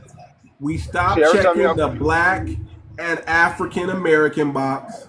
I don't resonate with no red native, so I'm not gonna check that box. Some of us who have that in our gene pool, you knock yourself out. If you got a red native in your gene pool, which is Siberian, let's keep it a buck. If you got that in your gene pool and you want to claim that, knock yourself out. There's not many of y'all. like that. No, they're gonna be getting taken off of there because they're not even citizens. I You know what I'm got saying? you. So When is that going to um, happen, sir? I don't know, but I know it's gonna be easier for us Exactly. to So stay why? So to instead stay. of waiting around for them to do something for us, Yeah. we do it for I mean, ourselves now. I'm it's saying nothing check that other box from all and the you put knowledge that I done in received. your ethnicity. You check that other box and you put in your ethnicity. You don't let them classify you as an African American and that doesn't resonate with you. You don't let them classify you as a Native American and that doesn't resonate with you. You classify yourself. You say other and then you write in the box foundational Black American or whatever you want to say. You can say whatever you want to say. But I'm saying if we get 20 million of us foundational Black Americans to write that in on other, that's a political move right there. Yeah, That's a but political that's not move gonna happen. right So that's why I'm saying there. because I already know how my community feels about it, and Man, it's just I because got it, but there's but yeah, listen, I got it. You know how I I get understand. you. I get I you. understand. Like we're separating ourselves from being anything attached with any of those Y'all other. got to do what y'all got to do. Y'all got your. I get you, brother. Your copper colored community. I get y'all got to do what y'all got to do. Because when But you go back in eventually, history, you look at our all I'm saying is this. All I'm saying is this. Eventually, we're gonna have to get on code because we all from the same lineage. Whether you want to like I call said, yourself something else or not. we can agree.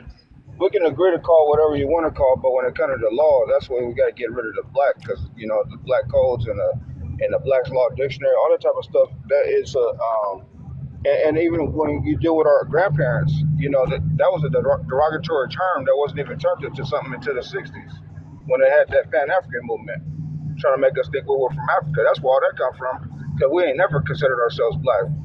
We've always been copper colored. You know what I mean? So that's why I'm trying to get through to people's, to stop. Because see, with me, it's my own personal opinion. I feel like when people are pushing that FBA thing, it's like they're only pushing about our negative side of us, like our slave history, instead of not understanding that not all of us were slaves. Or brother, what's a POW? That's what you know what a POW is, right? You know what a POW is, right? Hold on, brother. That's what. Hold on, brother. You know what a POW is, right? I was trying to make a point, though. I was trying to make a point so you can understand. Like, the thing is, like, it's like people think that that's what it is. You know what I'm saying? When they hear that word, you know what I mean? And it's just like. The technical term we are POWs. We got nothing to do with.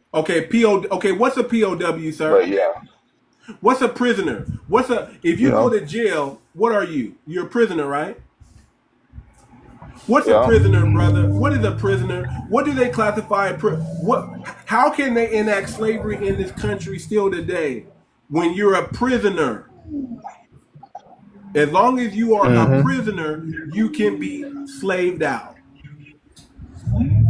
Yeah. Prisoner has no right. So if you were a POW, you were a slave. You couldn't move around without your papers, sir. If you didn't have your papers and you were caught without your papers, they were going to treat you like a Negro. That's just is what it is. You can't change that. So you keep saying, we wasn't slaves. But you call yourself a POW. No. I don't care what you call yourself, sir. A POW, a prisoner of WAR, is a slave. Because see, what it's a difference in being a political prisoner. That's what we are. A political prisoner is a slave, sir. Mm-hmm. A political prisoner is a slave, sir. When you think about the way people you don't have the rights. You don't have the rights.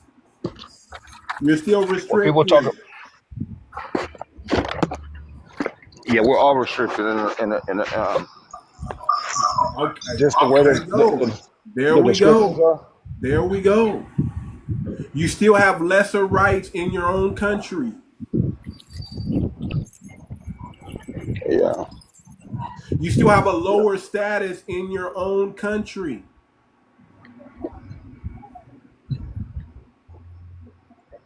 Yeah, I'm just saying though. We can't. Listen. We can go back and forth, and we can. I get it, man. I'm copper color, so I don't know what to tell you. I'm not. I don't use the term black, but when it comes to my ethnicity, I'm a foundational Black American. Why? Because that's codified language. Why? Because that's already that's already black is already something that we were classified as. Or I'm going to use a freedman or freedman. So if you so listen, if you don't want to use foundational Black American, why not just put in freedman? There's no black in that name.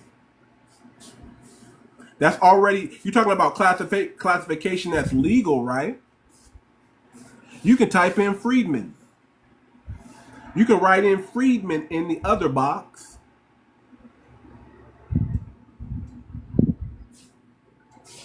I'm telling my people we need to come together on code and make them deal with us separate from these other minority groups. We're not minorities in our own country. We're really the majority.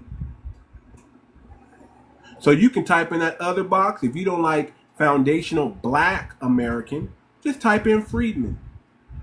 It all means the same thing anyway. They're all going to deal with us the same way anyway. If 20 million of us put in foundational Black American or freedman, it's a wrap. It's a wrap. They're going to have to start looking at us as a political bloc. They're going to have to start catering to us. They're going to have to start divvying up those resources to us.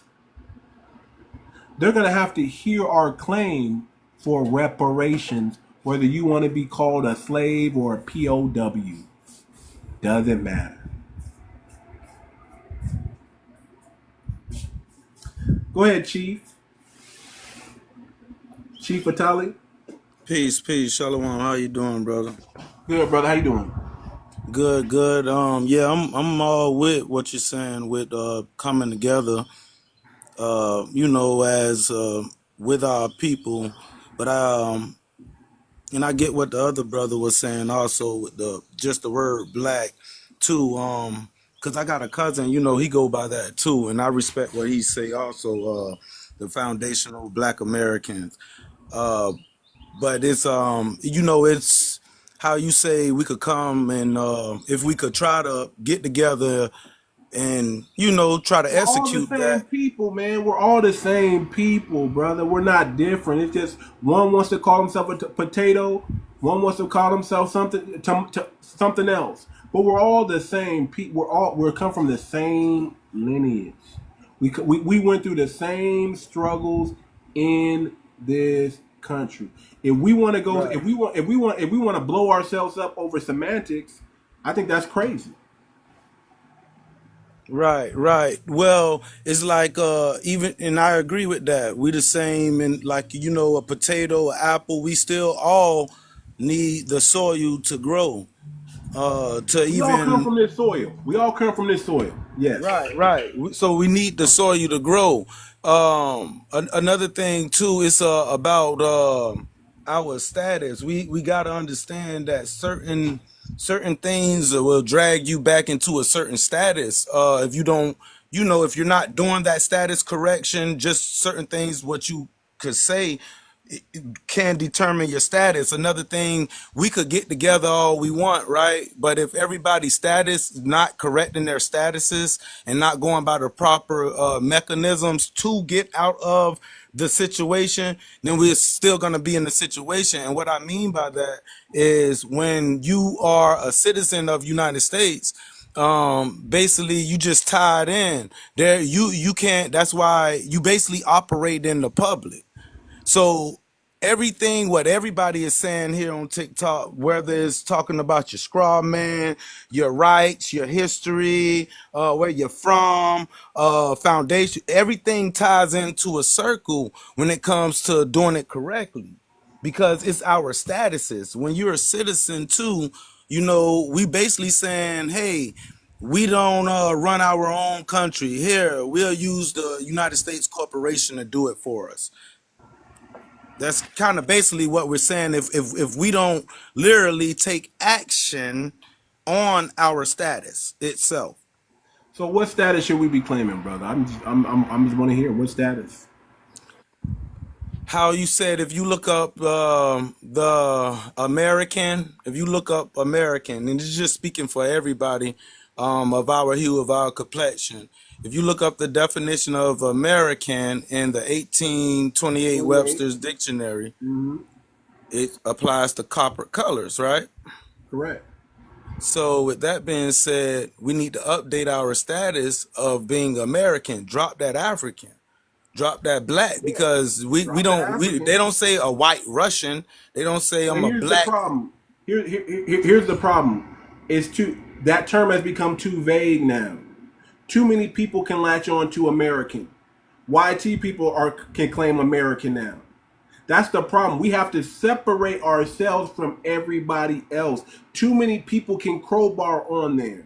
We don't want people to be able to, when we say foundational Black American, you know exactly who we're talking about. But when we say freedmen, you know exactly who we're talking about. They can't crowbar and latch onto that. We don't want anybody crowbarring and latching on to our ethnic group anymore. And I agree. Even if we use copper colored, you're going to have Caribbeans crowbar onto that. See, but this is why it's so important. You understand what I'm saying? But do you get what I'm saying, though? Too many people can crowbar themselves into that. But when you say foundational Black American, that's a very specific group of people. And you can't crowbar to that. When you say American, then you're talking about all the Americas. I'm an American. But this is one thing too. I'm an American, but I'm a Yuchi. But listen, Caribbeans are Americans. See, if we do the American stuff, everybody's gonna crowbar into our stuff, and we can't allow that. And I do get what you're saying, but one more thing I want to add to that. Not only that, we're American. I'm from the Yuchi tribe. I'm a Yuchi American. So so when you go to tie into your tribe, those folks can't do that. That's still foundational. You just hitting it on another level. Okay, then I'm like this, and we need to have a foundation eventually, but we got to get there first. We need to have a foundational Black American check mark, and then we need to have all these other subgroups or ethnic groups and tribal groups up under that we can check.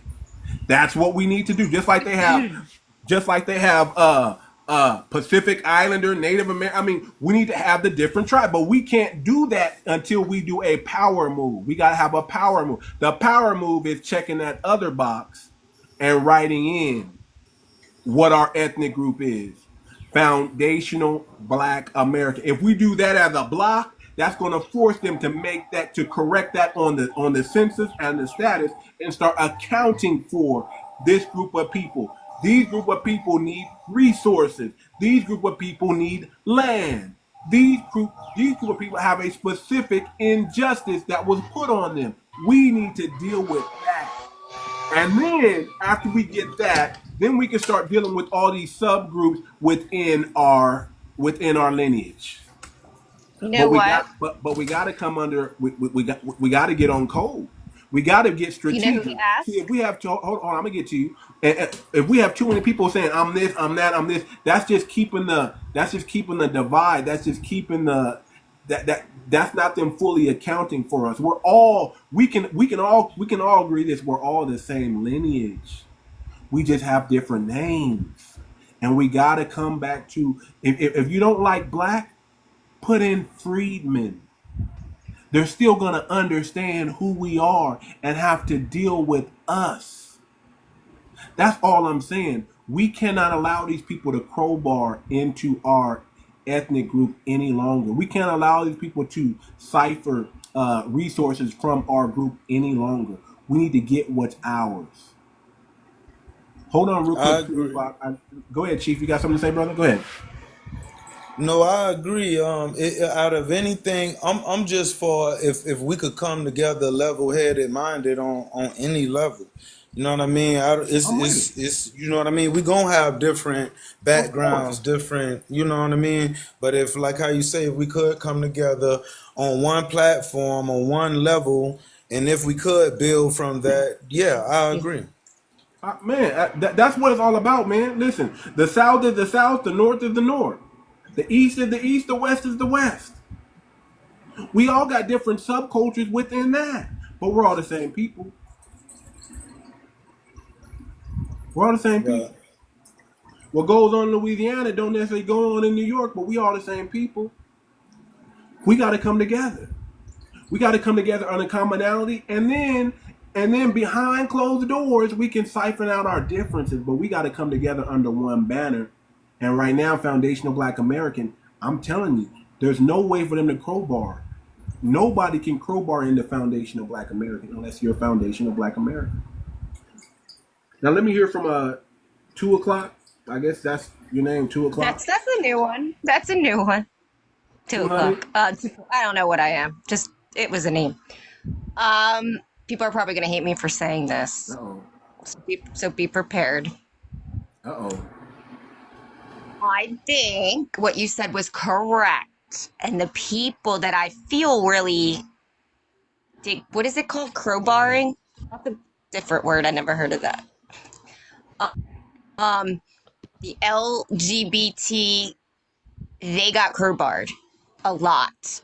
They fought the fight and they got bandwagoned with you know who. Do you guys not kind of agree with that? That they got jumped on for they fought the fight. Everybody piggybacks off of Foundational Black American struggle. They all want to say small hats do it. When every group wants to say, when they want the moral authority or the moral high ground, they use us, and we're tired of it. Well, I'm not saying they don't use you, but what I'm saying is I understand you because I felt bad for the gay community that was just LBGT. Wait, what was it? The gay community, and all of a sudden now they have a long friggin' alphabet, and they're not even actually all for the trans. So you kind of guys are having that issue where people are piggying back, and now you're just gonna have some long alphabet. So yeah, you got to distinct yourself before you get to that, where now you have a long alphabet. And that's just what I'm trying to explain. So I agree with you, and how to do it, I don't know. Yeah, for lack of better, because you are. Yeah, okay. You actually that's actually a good analogy that you just made. That actually probably one of the best analogies that's happening to foundational Black Americans and Black people all over. Yes, it has, and I've seen it. 𝗥𝗶𝗴𝗵𝘁𝘀. That's what's happening to us. We're getting crowbarred. I never heard that crowbarred. With all these other groups. Yeah, the crowbar, you trying to get in. Everybody's trying to get in. Everybody's trying to be lumped in together with us, and we don't want that. You guys fought the fight. We don't. And everyone's now jumping on the band. We don't want your crime, and we don't want to get blamed for anything negative that y'all do. That outside groups do. Now, do you feel with the Mexicans? We don't want your trash being dropped off in our neighborhood, and then when something good happens, you're no longer us. You're not Now, do you know about the Mexicans jumping on? Yeah, we don't want any of that. You're not going to get on stage and say my Trinidadian or my Haitian background and start claiming all these other flags, and then all of a sudden when bad things happen, oh, it's all Black people doing it. No. Take your rewards and take your degeneracy with you. So claim that when you go to prison, make sure we know that you're not Black American, that you're foreign. When you do something bad in this country, make sure we know that came from your group. Don't just drop it off under the term Black. We no longer want that. We want to separate that. We want foundational Black Americans to be foundational, and we want Haitians and Dominicans and Africans and all of y'all. We want y'all to separate yourselves. We don't want to be a part of the diaspora. We don't want to be lumped in with the diaspora anymore. We're not y'all. Y'all are not us. And that's what we're saying. Yeah, because that's exactly what happened. The trans took over the gay community now, and it's like their fight is ridiculous. And they don't even. It's like we're not crazy. stopping for ICE. We're not fighting. We're not again. We want a lot of y'all out of this country. We want to. If you're illegal, get out. We're not gonna march for you and keep you in this country. We're not gonna fight against our own they don't country. want the Hungarians now under the in guise of Mexico. black. I agree. So hold on real quick. Let me get to Dog. Dog, go ahead, Dog. Dog 358. Dog I think he's 358. muted. No, he's not muted. All right, we'll come back to you. Blessing. Hey, How are you? yeah, I agree with you with the checkbox on the census. I just looked up the new census, and they have us as Black or African American. Then they have the other subgroups underneath of us, but it doesn't matter. They can still check us. They were still lumped into them. So yeah, I think we should write other, and what you said, FBA. That way we can, start separating ourselves. And what the chief said earlier, we all are different tribes. We all the same people. Different tribes. We're the same people. Come on. Yeah, my family, I'm in about 6 different tribes. And I did my genealogy, and I just found out that my 7th great grandfather was one of the founding fathers of the Limbys, or whoever they call. Lumbee, yeah, I didn't know that. So I'm like, man, check this out. I did my freaking genealogy and found out Abraham Lincoln's in my family tree. That's crazy. Right? They said he was mixed. They said he was. Yeah, he was.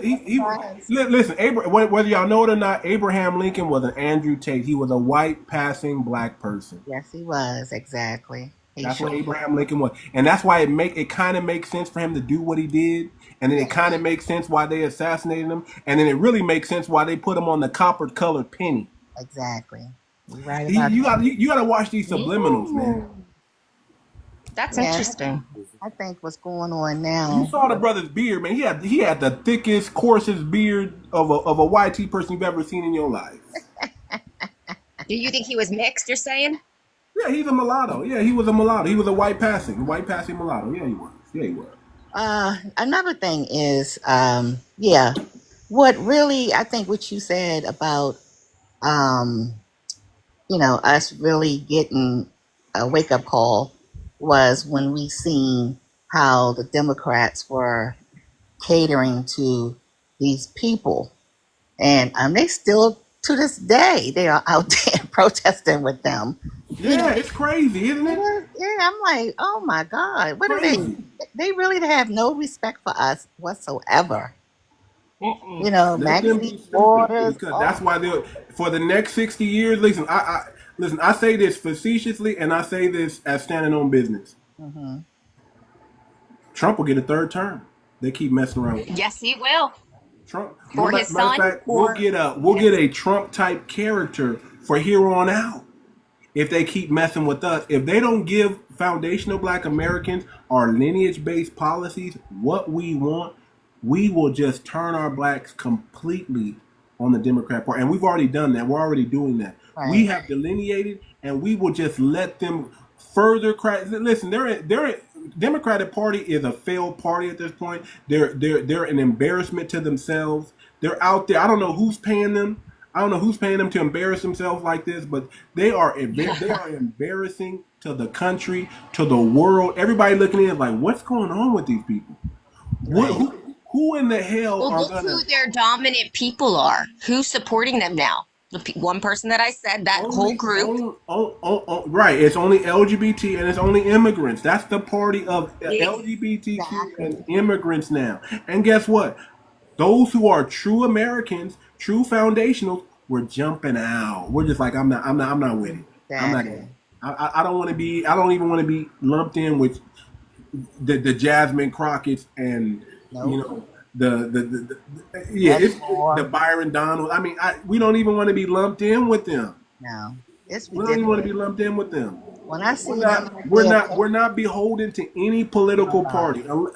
Listen. We're not I'm Republican. glad though. We're not Democrat. We're not. We're not none of that. We're none of not it. none of that. What made you guys wake up though? Because I was seeing it. What you are the only group that was almost like you have to vote for Democrat or you're not First of all, BLK. And that to me was wild. first of The all, propaganda They and don't do it witchcraft. to When any you watch other group of mainstream people. media, they think for you. They tell you how to think. That's why I tell people turn that damn television off. Because they're the one brainwashing, making you think you gotta vote Democrat. When you got Democratic people coming up saying if you're not black, if you don't vote Democrat, that should be the telltale sign right there. It's time to get out. well, Yes, Hey, too and much. why is that? Yo, too much. No Can I other. They interject don't real do it to quick? YT people. They don't say you have to vote this or you're not. It's like you guys somehow were lumped in and just blindly followed the Democrat and for so many years. Where The you propaganda and make your own witchcraft over decision. 60 years is what's been going on. And a lot of us are Should have waking up. never been that Go way. back and watch the movie Total Recall, and you'll understand that we're having a total recall. Foundational I'm glad Black everyone's Americans are waking up. having a total recall, and they're trying their best to put us back to sleep. They're trying their They best are. to let this blood memory. They're trying to see. They forgot about blood. See, they didn't know about blood memory, y'all. They don't understand that it's in our DNA. Who we are is in our DNA, and Can I there's ask you going your to be a age group? generation that's going to wake up. Yeah, And can we I are Can I that ask you your generation. generation? We are that before generation we that talk some is having an awakening right now. While they're What is trying to yours? come with a great reset, we're having the great awakening at the same time of the great reset. And the reason for the great reset is because of the great awakening. They're realizing that their propaganda and witchcraft is no longer working. Yep. What is your generation, by the way? Just curious. You don't have to say age, but I'm a millennial. I'm Gen X. I'm Gen X. I'm Gen X. So you're Yo, can I okay. You're Gen X. interject So for a second, or should I just drop? Go ahead, ethicist. Go ahead, ethicist. You can Thank wait, you. but go ahead. Well, thank you. Like this $2 girl, right? You know what I find to be the most. You know, I used to have a lot of things in my life that I found grotesque and disgusting. But what here I we find go. the most disgusting is a white woman trying to act like a man. Has to be the most disgusting thing I've ever heard. When they talk as if they have like some kind of power or some kind of like influence or some, it's like, are you like? There's no warrior queens that look like you. Y'all weren't even warrior women. You've always been at the bottom. So it's crazy when they talk so direct and assertive towards a man, especially an original man. That is the most disgusting shit I've ever heard. Ever in my life. What is that? What is that shit? Brother, I allow. I just ate Listen, some pizza. brother, I want to throw up right now. Listen, brother, I allow all people to come on the platform and talk. No, it was just how the person was I don't talking. care. I don't It's like Even you're though we're somebody. talking FBA business, I entertain all races. I want to, she until she says something wrong. Now I can quiz her. I can definitely give her the rundown. I can ask her a It's few just questions, disgusting. and we can find Yeah, out you what she understand what I'm truly saying. believes in. It is And disgusting. I'm okay with doing that, but I don't put down women. I don't put down men. That shit I is say men and disgusting. women don't use your power on each other. There is a matriarch and there is a patriarch, and there's balance, and we need them both. I don't put one above the other. I just don't do that. And I don't think as foundational Black Americans we have ever suppressed our women. We don't do that. right. Now I don't believe in feminism. Hands down, I don't believe in feminism, but I believe there is a balance, there is a matriarch and there's a patriarch that works together. So I don't know, I don't see, she might be over talking me a little bit, but I don't see her doing anything wrong as of right now. Right. You know what I'm saying? She's talking until she says something wrong, then I'll talk to her about it. But for you coming in hot like that, thinking that she's masculine because she's in a in a debate with us. Or No, that's not even a debate. We're just having a even discussion. her. It's not even her. What I'm saying is when I hear certain women talk as if, I'd be like, what has America done to these women? Because they really feel as if they're emasculated. I'm just like, what in the Oh my hell God. is this? I don't get it. Can you Like, can you what just is elaborate? this? Can you elaborate for me? Because I'm confused. Brother, if you want to have that conversation, you got to start that on another page. I'm not gonna Thank you. detour the conversation. You might be an op. I don't know. You might, you have the black fist. I don't even. Anybody know what does ethicist mean? Does anybody know what that No, but he was means? very I chauvinist. almost want to look that up. But when you come in with that energy and change it, it's like, what? What? Like, for real, though. It's like, what? I don't know. I thought I was just taken back. I don't know, but I did. What? Listen, in this room, I don't care if you're a man or a woman. All I ask is you stand on business. If you want to throw a shot, understand that shots are going to be thrown back at you. So if you're going to throw it, you got to be able to take it. But just for the sake of just coming in, FBA equals, see, that's why I had to drop the brother. FBA equals protect white women. Man, brother, just because you got the black fist doesn't mean you're probably a tether. Now you just showed your hand. You're probably Caribbean or African or something like that. You're probably a tether. So that's what we found out. That just because you have the black fist and a yellow background don't mean you're with us. All skin folk ain't kinfolk, y'all. That's what we're finding out. We're finding out that the biggest people against our progress is always going to be people that look like us, who cosplay as us. Why? Because we can't necessarily tell the difference until they reveal where their family's from. That's why I always say we got to get back to asking people, where your family from? Where your family from? If we got to go back to that, where is your family from? When people start talking weird, you got to start questioning their lineage, because we know how FBAs talk. We don't talk like that gentleman. No. He's a Pan-African at best. I guarantee he's a Pan-African. You think he dominates women? Let's go build Africa. Let's go build Africa. But do you think he dominates women? I don't know what he does. I don't know what he does. I don't know. He could be part of the LGBTQ, because a lot of yeah, maybe. I don't know. Yeah, well, and maybe you know what? Maybe he is part of LGBTQ, because when you came in talking about the LGBTQ, maybe he found offense to that. And he said, "I need to come up here and speak for my people." yeah, he said FBA equals weak-minded. Well, we know that ain't true. We know the only weak-minded person is the emotional one in the room. And when you get emotional, because he came in with some type of mindset and emotion to say what he said. So everybody's saying no, he's out. Yeah, of course. See, that's that energy. We don't want that. We don't want that energy mixed in with us. Right. Mm-mm. Why is he over? He's over in our country. Think about that. This brother is over here. Why isn't he in his homeland, fixing his homeland, saying that to his women? Right. Because there's a high paternity rate over in his country. They don't even know who the father is. They don't know who the father is in some of these African countries, Caribbean countries. They don't know. There's a high paternity rate over there. But he's over here. He wants to come over to our country, and because he finally has a voice. Go get a voice over there in your country. Go fix your homeland. Go make that place better. Go wave your flag in that country. Go stand on business like Foundational Black Americans did in America to make it better for you and your people. Don't come over here and get balls. Don't come over here and get disrespectful. Keep that stuff over there. Keep that energy over there. And we're tired of these people speaking up for black people. We're tired of everybody being confused on what black is, because we have all these tethers acting and pretending like they're black American in this country when they have an immigrant background. Exactly. Maybe that should be a checkbox. And they don't have the same drive and determination, just like the Essence Festival that they just had. That was a big flop. Come on. Because talk about it.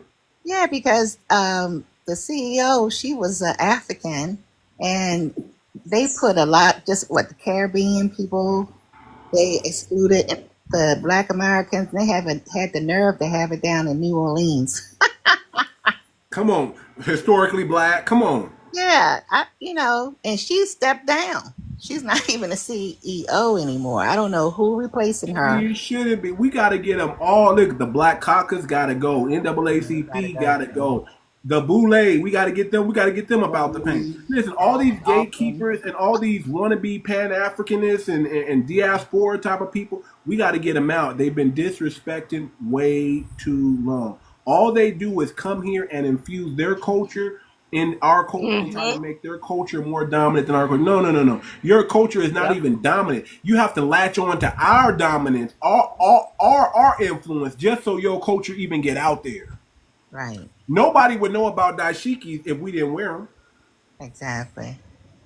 Just keep it a buck. They wasn't even wearing dashikis until we start wearing dashikis here in America. Yep. Nobody would even know about African culture if we didn't big up African culture. Yeah, that's when we were didn't know any better. We didn't know any better. I'm sorry, what is a dashiki? I'm confused. Is that clothes? The African garments. You ever seen the people walk around with the African garments, all the colors and all that stuff? Yeah, they wouldn't know about it. Wakanda, all that stuff. They wouldn't know about it if we didn't put it on our backs. They wouldn't know nothing about Africa if we didn't push Africa. That is true. Now that you say that. Hey, my brother. Okay, I agree. Hey, my brother, I apologize, man. I've been filling the liquor store up, but I want to thank you for your platform. I want to thank you for bringing me up, man. If you ever in the McCurtain County area where Hochatown is, where the beautiful cabins that you can rent and ski and do all that at, holler at me, man. 71 degrees, man. I got you, brother. Thank you so much, man. Appreciate you, brother. Thank you. Thank you. You're welcome. Good morning, family. Good morning, Miss Trina. How are you? Good. I'm enjoying this conversation. All right. You want to add some more? You want to add to it? Yeah, I agree. I mean, everybody want to be black, but nobody want to be black. They don't understand our power or influence until they try to emulate it, and they can't do it. I mean, at the end of the day, our story here in America is unlike anyone else's, and they try to down us for it, but we're more resilient than they give us credit for. And we recognize our power whether they acknowledge it or not. And I'm talking about every continent and every country that picks from our clothing to our slang. Okay, I mean, even other things, other races, when they want to be of a certain demographic or be considered cool, they emulate us. And so for me, I do understand and agree that when it comes to just expressing ourselves and holding ourselves with pride, people try to mark us down and try to just blend us in with everybody else, but we're our own identity. We really are. Do you get upset that YT people want to think we like some of the stuff you guys have and we wear it, but I hear some get very mad that YT people shouldn't be doing that, and they had a conversation about bonnets and nobody's allowed to wear bonnets. Yeah, I'll say this. A bonnet is traditionally for our texture hair for protection because of the way our hair acts. Y'all hair don't even act like ours, so what are you protecting? It's the lack of need, so it looks like appropriation. Right, that's what we have a problem with. Culture appropriation. I don't have a problem with you wearing our clothes or even talking like us. It's the culture appropriation that comes with that when you don't give respect to the people that started it. When you act like it's yours all of a sudden and it's always been around in the what you gonna do about it? What you gonna do about it? When y'all start getting like that, that's when we got problems. That's when we okay. And then tell us how we should. They tell us how we should feel about it. They say, "Oh, you should be flattered that people are wanting to, copy." No, just do your own thing. Let us be proud of what you got. Why you always want to eat off of our plate? And the thing about it is because you don't give us credit where credit is due. Now, if we were always referenced and you always said, "Hey, I got this from this influencer. Oh, I got that. That doesn't happen though. They copy it and make it their own, and they get more vision and they get profit off of it. But they never, whether it's a TikTok dance So or this is the a trend. disrespect. When y'all profit off of our inventions, Yeah, and we can't profit off our own stuff, yeah. that's You a want problem. I know Let's talk probably about the why hair industry. I Let's talk think. about the hair industry. The hair industry Oh, is I a prime know. example. Yeah. We Braids. obviously run that, but we don't profit off of that. Right. What do you mean? They won't let us. They won't let us in those rooms with the real money. They let us do it on a smaller level. They won't let us go behind the scenes. They won't let us get the true wholesale prices that the other ones are getting and distributing. We have to go through their chain of command. There is no us that we get shut out because we don't have access to the initial resource. Hip hop, the way that they blatantly, the record label. That's why I don't believe in doing anything in the record label, getting signed anything. You got to keep your own masters. You got to go blockchain 100%, and you got to sell directly to your people and cut out the middleman. Now we're able. Now people What are has Hollywood? able to. What is Hollywood and what has the music industry done? They brought in cosplayers that look like us to sing our music. They brought in cosplayers who are not even from the soil, who don't have ancestry in this land, to play our characters like Harriet Tubman. This just started though. This just started because it used to be. I don't know what happened because you're a Gen X, I'm millennial, so you probably had more a little bit than I had. I think what happened today. Where's the music? They're just bringing out people. I don't even know what they're rapping about. No, Acting okay, like- so they're plants. Let's acknowledge that they're plants. You know why? Because when those people come out of nowhere, all of the community look at them sideways. It gets forced on us, and then we just eventually accept it because that's how they wind up playing and streaming on the airways and everywhere else. But we look at them with the crooked eye because they don't represent us. They don't represent our culture. They don't represent the normal Black American. They are literally isotropes. Like they are people parading around as if this is how we truly act. No, that is probably 2% of the community. Most of us are loving, engaging, helping, manners. We have values. We don't disrespect our parents. We're not out here gang banging. We be praying for them folk. But see, if all you see is what they're pushing, then it's like now we have a stereotype that we got to fight against. Yep. That's true. And you know when it started is when they bought the prison system. Hold on real quick, 2 o'clock. I grew up in a family where I had to say yes, sir, yes, ma'am. That's right. Now I'm from California. So imagine my neighbors, right? I used to have my friends' mothers would say, "Don't call me a ma'am." Oh, we still do that. We don't like to be called. And what would my father say? You do what I tell you, boy. That's what my father. Yes. If she gets offended by you calling her ma'am, that you tell her your daddy said. That's what my father. You tell him your dad said. This is how you need to speak. So I grew up in that house where we had to say yes, sir, and yes, ma'am, in freaking California, where nobody liked it. I think it's the man thing is age. We feel. I don't know if the other women feel this. It's a little bit like. I look like a ma'am already. Like it means you're a little older. That's what we. But in the Southern, that's we respect our elders. Yeah, so we say ma'am. Like so we get a little like I'm a ma'am already. That's how I feel. Listen, I'm 40. I'm 45, and I got to get called unc all the time, and I got to get used to it that I'm somebody's uncle now. It is what it is. Getting older. I got to get called old head now, and I don't feel like I'm an old head, but it is what it is. It is what it is. We don't feel it, but when it's like I don't look that way. But you know, it's also I got to think in my head. The moment you turn 30, get ready to be called unc, and get ready to start being called old head. That's what it is. What? 30? Yeah, 30. At 30, you did. Hey, already these kids. Already, I don't know you're what an happened. unc or you're an old head to them. The moment you turn 30, you're an unc and you're old. Get ready. It's that soon. Let me hear from Mont Rick. Rick, go ahead, brother. And good morning to everybody. I just wanted to say right quickly before I go out and let the dogs out and feed the chickens. You know, it started with this invention stuff years and years and years ago. When they first started with the Model T car, the man was in his garage. Can I say a black man? Well, Yeah. can you? Oh, Patterson. he was in his garage, and the unwhite man, I don't know what they call it now. White tea, I think you have to say. White chick. Okay, the white man walked by. He said, "Young man, what is you working on?" What? No, he said, "What kind of contraption is that?" He said, "Sir, it's a motor." He didn't even know it was a motor.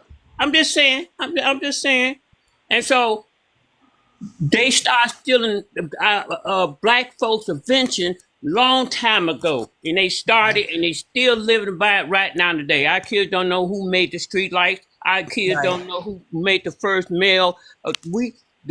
They don't teach that no more. But they don't teach anything in schools. It's horrible. Yeah. I'm not. Well, the reason they don't teach it is because they don't want to empower us to know that we have the capability to do it. But and that they're showing their cards in their hands. So they're showing us. So let me bring some scholarship. They want us to be corporate worker. They want us to work for the corporate. So they want us to be, what is that called? They started already. It's too late. It's too late for us. We can't. I know. No, and AI is coming. It ain't too late. It ain't nothing too AI late. is coming. Hold on, real quick. It's the host. It's never too late. All right. It ain't too late. Well, y'all go Google. You know what? Y'all go Google Charles. I'm 65 years old. But what I'm saying is they started. Rick, hold on real quick. Hold on real quick, Rick. I just want to bring some scholarship to what you're saying. Okay. Go Google Charles Page. Google the name Charles Page, and you'll see that he had a patent out before the Wright brothers of the first airplane. Now, it wasn't the airplane that we've seen today, but it was a flying contraption. Charles Page, first patent before the Wright brothers. Go Google that. That's a black man. Okay. Floyd Patterson is who he's talking about. Okay. The Patterson Automobile Company. They came out with the first motor vehicle. If you look back in the day, do you want to know who was riding around in cars before a lot of the YT people were riding around in cars? It was us. Yeah, it was. Yeah. Look it up. Go to the well-to-do neighborhoods before they destroyed our Black Wall Street. We were the ones driving around in our own black neighborhoods flossing. And had our own bank. I don't think they use flossing anymore. I think the reason why it's sad is because like what we do on our side, we're content, right? But then when someone else sees it, they feel that we should not have it, and then they'll take it from us. And I hate that because it's like, why can't we live in unison? Like all the things that we create for ourselves, whether it's slang, whether it's contraptions, whatever styles, we can never just have it. We have to share. Honestly, though, don't you agree a little? This is kind of where I come in. Why not, if you're going to invent something, say I invent it, and I don't know, make pretend, I don't, just something. Yeah, because it's not for the good of the people. It's not for the good of the world. It's for the good of the people. Wouldn't you want it to be sold to everyone? No, because it's not for profit. It's not. Wait. This is between me and her right now. Hold on. It's not for profit. It's for betterment.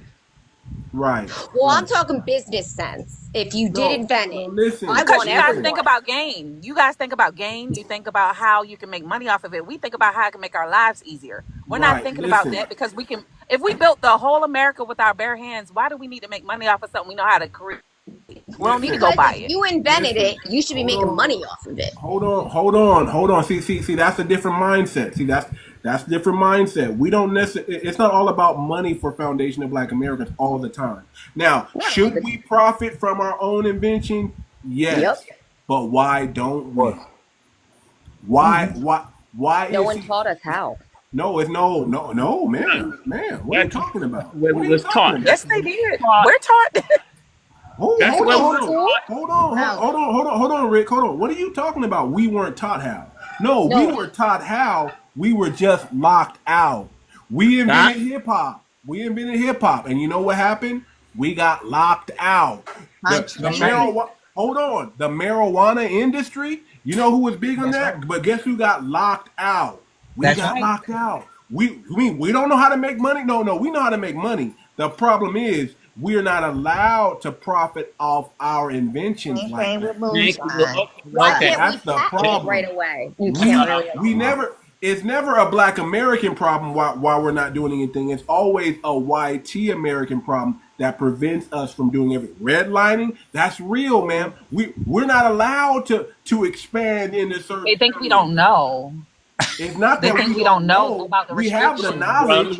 We have the No, I said information. they We think. have the I said ingenuity. No, they not think that we what I don't know. think. I'm thinking they should teach the kids in school what is a patent, how to get it, more Who business don't even savvy. teach us our history? So what are you talking about? That's never going to I happen. wish in We school need our systems own would schools. teach We need to break business. away. They've We been need to go gone. back to segregation like we used to. When we had segregation, Yeah, all we outside. weren't against segregation. We were forced to integrate. Trust me. Like the thing about it is, we want to be able to celebrate with you guys, but it's been time and time again that we just don't have a Every place. time We we have to try conform to to y'all. separate, guess who comes in and sticks their nose into it? Right.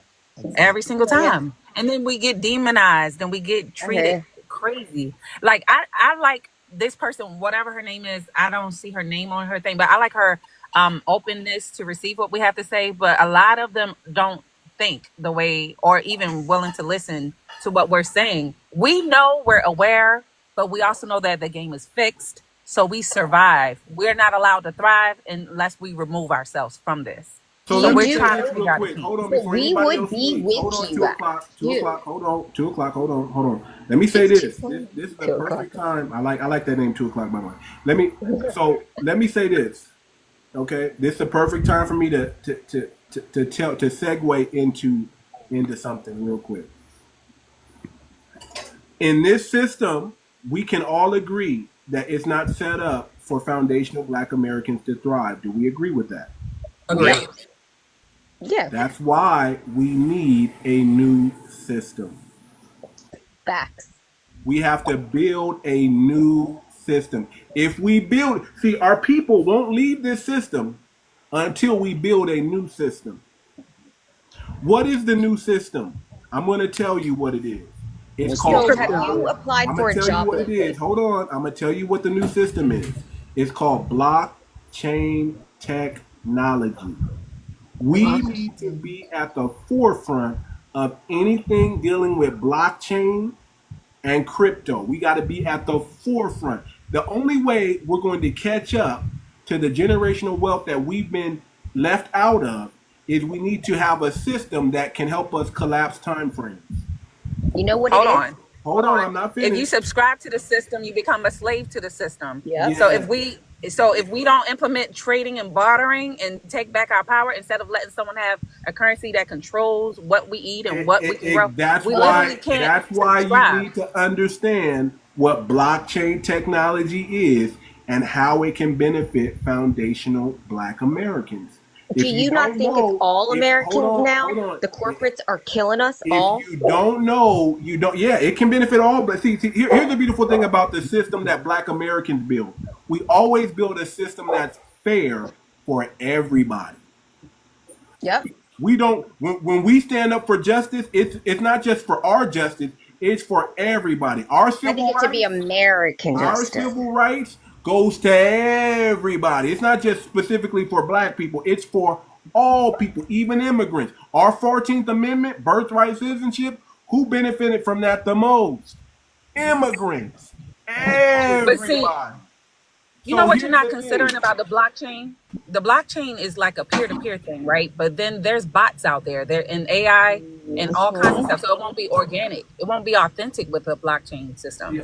I think it's been weird. I'm gonna just say AI. this. I'm gonna just say this, my sister. scaring me. You got to do more research and do your due diligence on what blockchain technology really is. Do you Go not to- think though? Here, Like hold the on, banking? hold on, ma'am. I need everybody to go to FBAcoin.org and read the white paper and do your due diligence. We have our own cryptocurrency. That's part of it. It's not a meme coin. It's not an NFT. This is actually a cryptocurrency built in with smart contracts, and it's designed to keep money in the Black community. But guess what they're gonna do? Look what they did to Venmo. Hold on, ma'am. I'm gonna let everybody speak. I'm just gotta segue to this real quick. FBAcoin.org. Do your due diligence. Read the white paper. Understand what this is. Understand what a decentralized bank can do for our community. We're locked out of getting loans. Am I lying? Are we not locked out of getting loans in our community? We're locked out from from buying property in our community. So how are we going to go against that? How are we going to change that? We need smart contracts that are transparent, that have a high integrity, right? That is decentralized, that nobody can change. Once you write it down, it's set in stone. We need things like that in our community. Understand that this FBA coin is also going to help us lobby. Now we can actually step to the table with money. And it's not only going to lobby, it's going to help us give loans, 0% loans, by the way, because we're not charging our people. Good luck with that. We're talking about giving 0% loans to our people to help them start up and get their businesses going. It's also going to provide emergency relief, meaning what happened with the fires in Pasadena, Altadena, the black neighborhoods? What did they do for black Americans in California who got their houses destroyed? Nothing. Nothing happened, but they did everything for the well-to-do affluent neighborhoods that got their houses destroyed, but they did nothing for our community. We got to step up and do that, and that's another insurance solution. Now, do you think actually you made a really a lot of the insurances? See, a lot of people don't understand about California. A lot of the insurances, 2 years before the fire happened, they lost their insurance. Yep. Sure did. Florida's coming like you guys now. Florida's being like that. They're getting out. So it's because of the laws, right? Because of the laws. It's too many. What do they call them? We got to take care of our community, and one of the ways we can do that is under a new life insurance, right? It's life insurance. A fair system, which is blockchain technology, which is the blockchain. Everybody needs to do their due diligence on the blockchain, especially if you're a foundational Black American, and see how these things can help our community. If we build it, they will come. If we build a decentralized system, our people will come. I'm telling you. So can I ask you guys this? This is kind of a good one. Why don't we all just do that for our own communities? Why do we let these Walmarts, these big corporations in who shut down all our little people? You know, I call them little people. It's like the small businesses. It's not just like why are we allowing for cheaper prices? Like, is that what it is? I'd rather support someone local, restaurants, locally. I don't care what you are.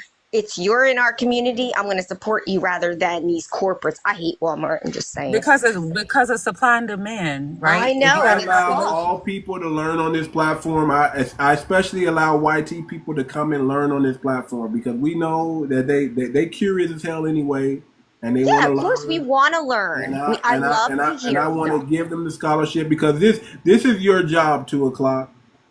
It's not necessary to bring input, but it's to listen and learn and take this information back to your community so they know how to deal with foundational Black Americans. They need to know the difference between, just like we got to know the difference between Chinese, Korean, Japanese. I had to take a culture class. Know the difference between a foundational Black American, a Jamaican American, a Nigerian American. I know them all. You want to know why? Knowing the difference so you don't start thinking we're all Black. I'd never thought that, by the way, because I am a nurse and I live in South Florida, so I have to see so you need to know the difference between an immigrant even Black YT Jewish people are different. Foundational Black. You need to understand there's a difference. And I do understand it.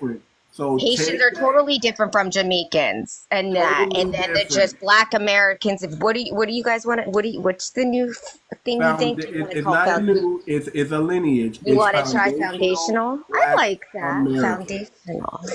What do you guys think? You think it's going to go foundational? You think that people will pick that up? I think I like it. 2:00. What is you rambling about?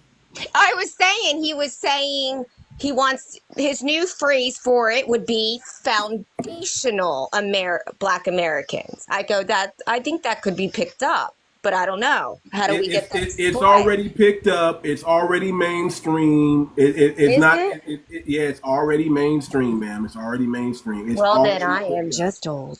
It's already picked up. What we're talking about today is the other box and how we're going to start making it a classification. You should. You absolutely instead of clicking Black and African American box, we're no longer going to tick that box. We're going to tick the other box, and we're going to write in FBA or Foundational Black American. We Do you get think that's going to help? 20 million of us to do that. They're going to be forced to deal with us as a political bloc, as a political powerhouse, as somebody they need to cater to, give resources to. It's a chess move. I like it. I think I like it. The reason why I like it is because it separates us instead of groups us all in. Eventually, they will change the census and update it, and you're going to see that Foundational Black American box as something you can tick. I like it. And you know what?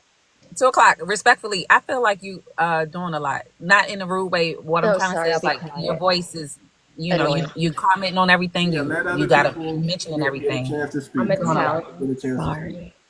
Thank you. How about get awareness about the room? Know what room you're in before you just. Oh no, I'm always like this. I apologize. Literally, people tell me. Gotta share. I'm like, everyone tells me that. Shut up, Lori. Go ahead, guys. Sorry. Just tell me to shut up. Nope, that's we're not going to do that, but unless I hear you guys out of control, but you're okay. I want you to learn. I want you to get this scholarship, and I want you to pass this along the trail. Okay. Hold on, but this is a learning lesson. So, do you see how this just happened? Right. Your response was, okay, just tell me to shut up. I'm sorry, type thing. But normally they're like, well, why can't I? I thought this was free and inclusive. Like, it's always a pushback normally when we correct. Because we allow anybody in our space as long as they can respect the space. But then sometimes they try to overtake it, whether it's unbeknownst to them or not. It happens quite often. And so that was a perfect example of him. When he speaks, he's the host, immediate respect. We know to stop. But you still comment, and it's like you're oblivious to the order. You know what I mean? And you don't even mean it. It's just culture. So it's just me. I'm just gonna say it's me. Everybody, it's more than you guys say. Nah. Because you don't mean it with malice, right? No. You don't mean it. It's just the way your mind is based off of how things are. I get excited. I get excited. Yeah, you don't see it because it's not something that we can explain, but I just wanted to point it out that was one of those moments when he said something. Don't worry. People point it out to me all the time. Don't you worry. Go ahead. Right. I'm not even little bit just like I said. My family tells me the same. Go ahead. I'll be quiet. I'll try. No, not quiet. Just patient. Listen, I always say YT people are nice people. They are. They're nice people. They're nice people. But just understand. When they get on cold, they're dangerous people too. That's right. When they get what? Cold? On cold. You gotta break that down. You don't know what on cold. Y'all are known for genocide. Okay, y'all are. Goodness. Okay, millennials are not known for that. It's not a millennial thing. It's a cultural thing. It's a cultural thing. I think the X's and the millennials started being. Hold on, 2:00. Hold on, 2:00. Here's what we know about the YT culture. Violent race. They're nice people. They'll come in, gentrify your neighborhood, but get on their bad side. And the moment they get fearful, no, it's not everybody. The moment YT people get fearful, they destroy. People get unalived. Quickly. That's a fact. The moment YT people become fearful of anything, it's like they're gonna take out a whole block, and then they're gonna realize, let's build it back up. We messy, let's build it back up now. They're gonna take out a whole block, and that's been known throughout the culture, man. Okay, y'all have been. If y'all didn't have black people or melanated people to mess with, y'all genocide each other. Stalin, Don't you think that's 300 just million. everyone though that does No, that? no. No. Foundational I'm Black saying Americans. Foundational Black Americans have never genocided anybody. you guys don't fight among Anybody. each other. Amongst each We other, but fight we and live don't another genocide. day. We We live don't another genocide day. each other. We don't do that. No. Let me tell you something. You know how America makes it Think seem like. about this. It's an Hold on, isolated group hold of on now. people that war against each other. In our community, it's an isolated issue. It's always something. It's never business. It's personal with us. Really? Yeah. So let With me y'all, explain. Let me explain. Y'all genocide like it's business. Like it's you know what. They're on this land. They got oil. Just get rid of all of them. Boom. Drop a BOMB over there.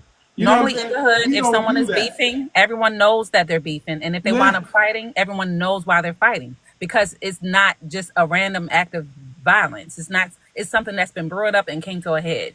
So that's what we see. So even if it's gang shooting, we know that those It's gangs. just We know their gangs names. fighting with other gangs. You see what I'm saying? But when YT people get fearful, we gonna take out the gangs. We're gonna take out the good people. We're gonna take out. I hear what you're saying. We're gonna drop the bomb on Gaza. We're just gonna Gaza everything. I hear Boom. you now. Yeah, no. Now I understand. And yeah, that's probably true. That's fearful. Yes, That's what It's we more know. of a man thing, though. Males do that more than women. We Girl, you just better stop making excuses for everything. But yo, dude, I mean, I don't fight. I throw a shoe and run. I pump up that shoe. Do you remember that shoe from Listen, Iverson? do you really want to go to man versus woman when we know we got Karens out there? Oh, I fucking can't stand this Karen. She forgot about only them. people you really don't want to get upset is a Karen. Leave Karens alone. Just let Karens be. Leave because when Karens get upset, I freaking people can't. get unalive. I remember the bird lady. Remember the bird lady? When YT women tears, when YT women cry, people get unalive. Oh, All right, y'all. I'll Look talk at to y'all later. Emmett It's nice Till. meeting everybody. Look at Emmett Till. Emmett Till for whistling. I hear you. Yeah, Not a was he YT the was that the bird guy? Was that the bird person? No. Oh. Remember the YT girl in the park and he's just bird watching and she went all crazy? Yeah. That's what I thought when you said whistling. No, Emmett Till. Just go look up Emmett Till. This is historical. Oh, Emmett historical. Till is historical. That woman, I think she passed away, but that woman was still alive, hiding in Florida somewhere, and we still ain't got justice for that. They made sure she got to be unalived in a peaceful way. But they hit that woman for years. Do you feel though that this is kind of what I feel so I watched this movie called, I loved it, Woodlawn, and my mom even told me I was kind of shocked. The last integration with the school system was like 1971 in Alabama, I think, and they all did come together. I didn't know it was that late in life. No. That I'll go. It's much later. I think It's much later. There's a town in Mississippi. Really? That I think it was around the early 2000s or late 90s that they just had an integrated prom. Why really? It goes even much later than that. There was another family found in Mississippi. I think this was in the 90s, the late 90s, that were still in slavery. What?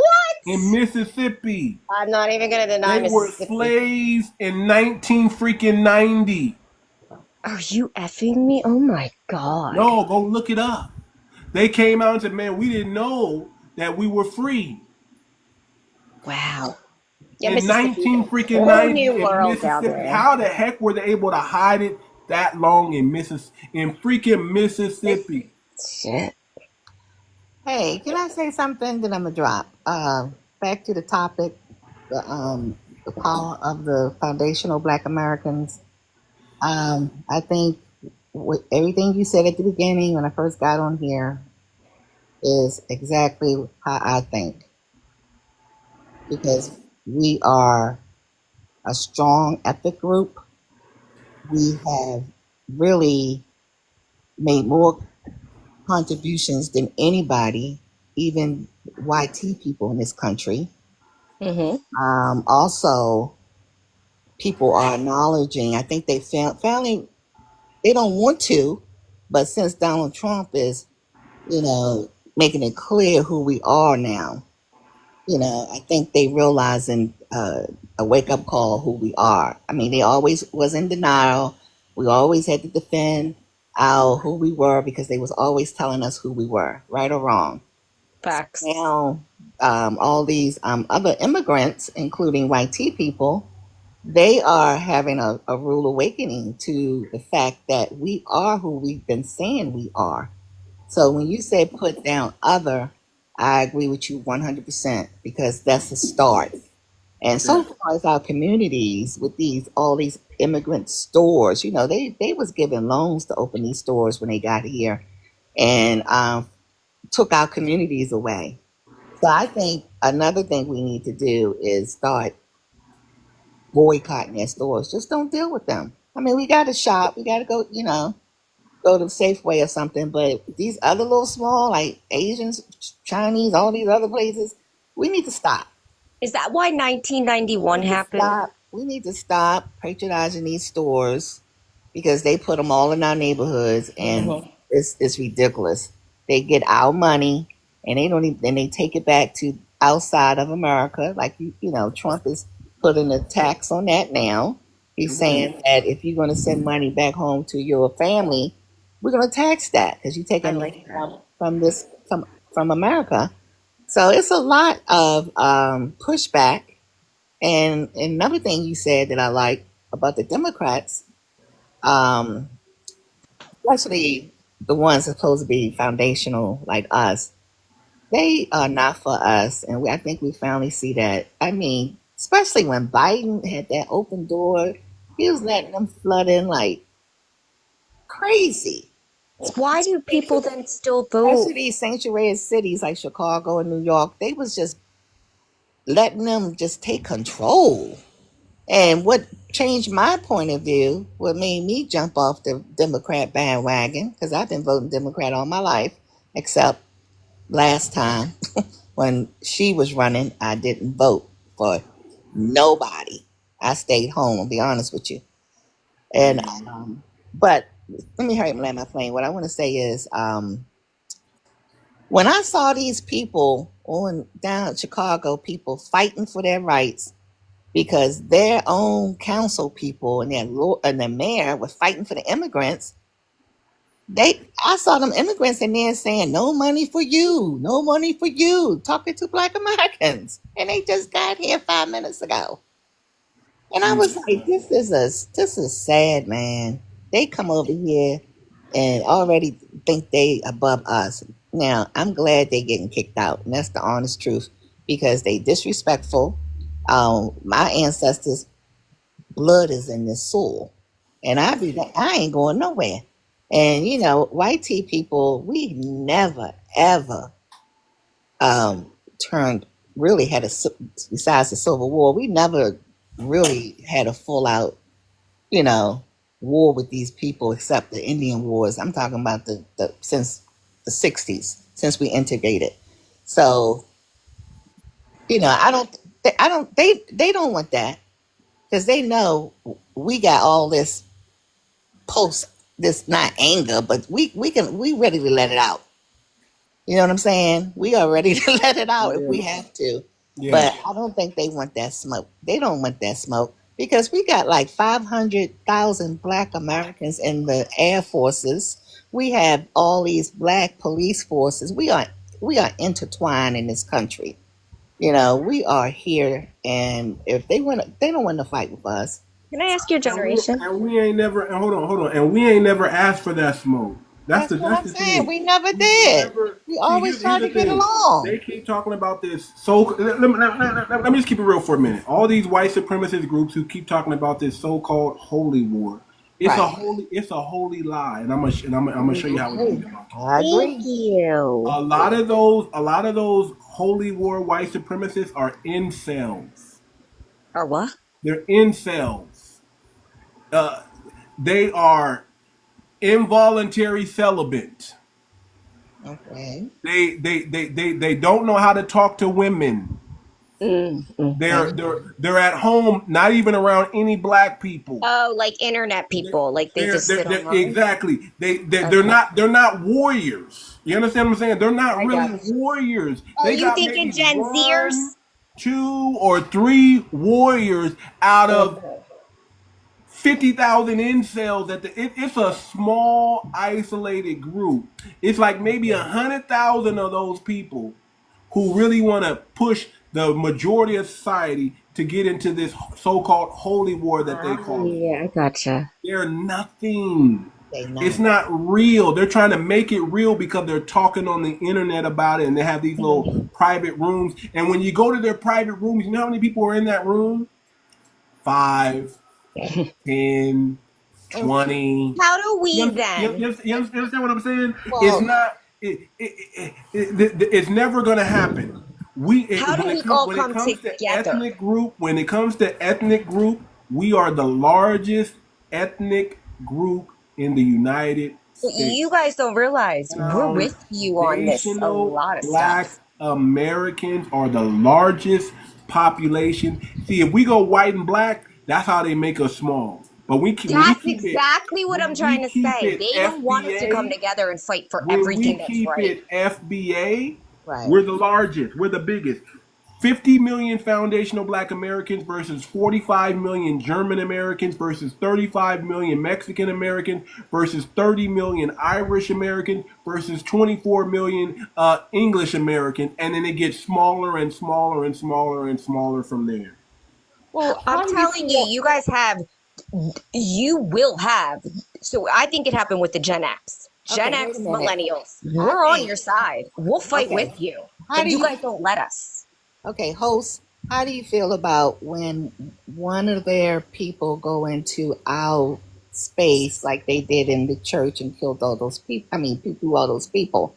I mean, we've been letting it happen. We just, we just, try to keep our cool about it. It's just like that guy who ran over. We gotta be like the movie Sinners. We gotta be like the movie Sinners. I haven't seen Centers, that. it's called. We gotta be like the movie Sinners. You can't come in here. Okay. This ain't. I allow them. Listen, I allow them in these spaces because I believe everybody, everybody should get some scholarship and learn. Right. They're not coming in here teaching us anything, but they can come in and they can definitely learn because we're going to teach you because this is our culture. This is our people. We're talking about who we are. You're not going to tell us who we are. We're going to tell you who we are. So when you got these people coming up in the church, like that dude that came up in the church that prayed with everybody, and then he just snapped and unalived everybody. We can't have that anymore. No. We can't have that. It's like, no, brother, you know what? You need to go to your community and grieve over there and let them fix you because we ain't got nothing for you no more. We used to have that.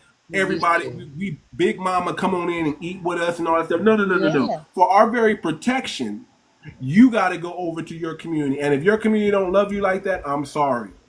But we love our own and we love our people, and we're gonna take that love that we've been giving to everybody else and put it back into our people and our community.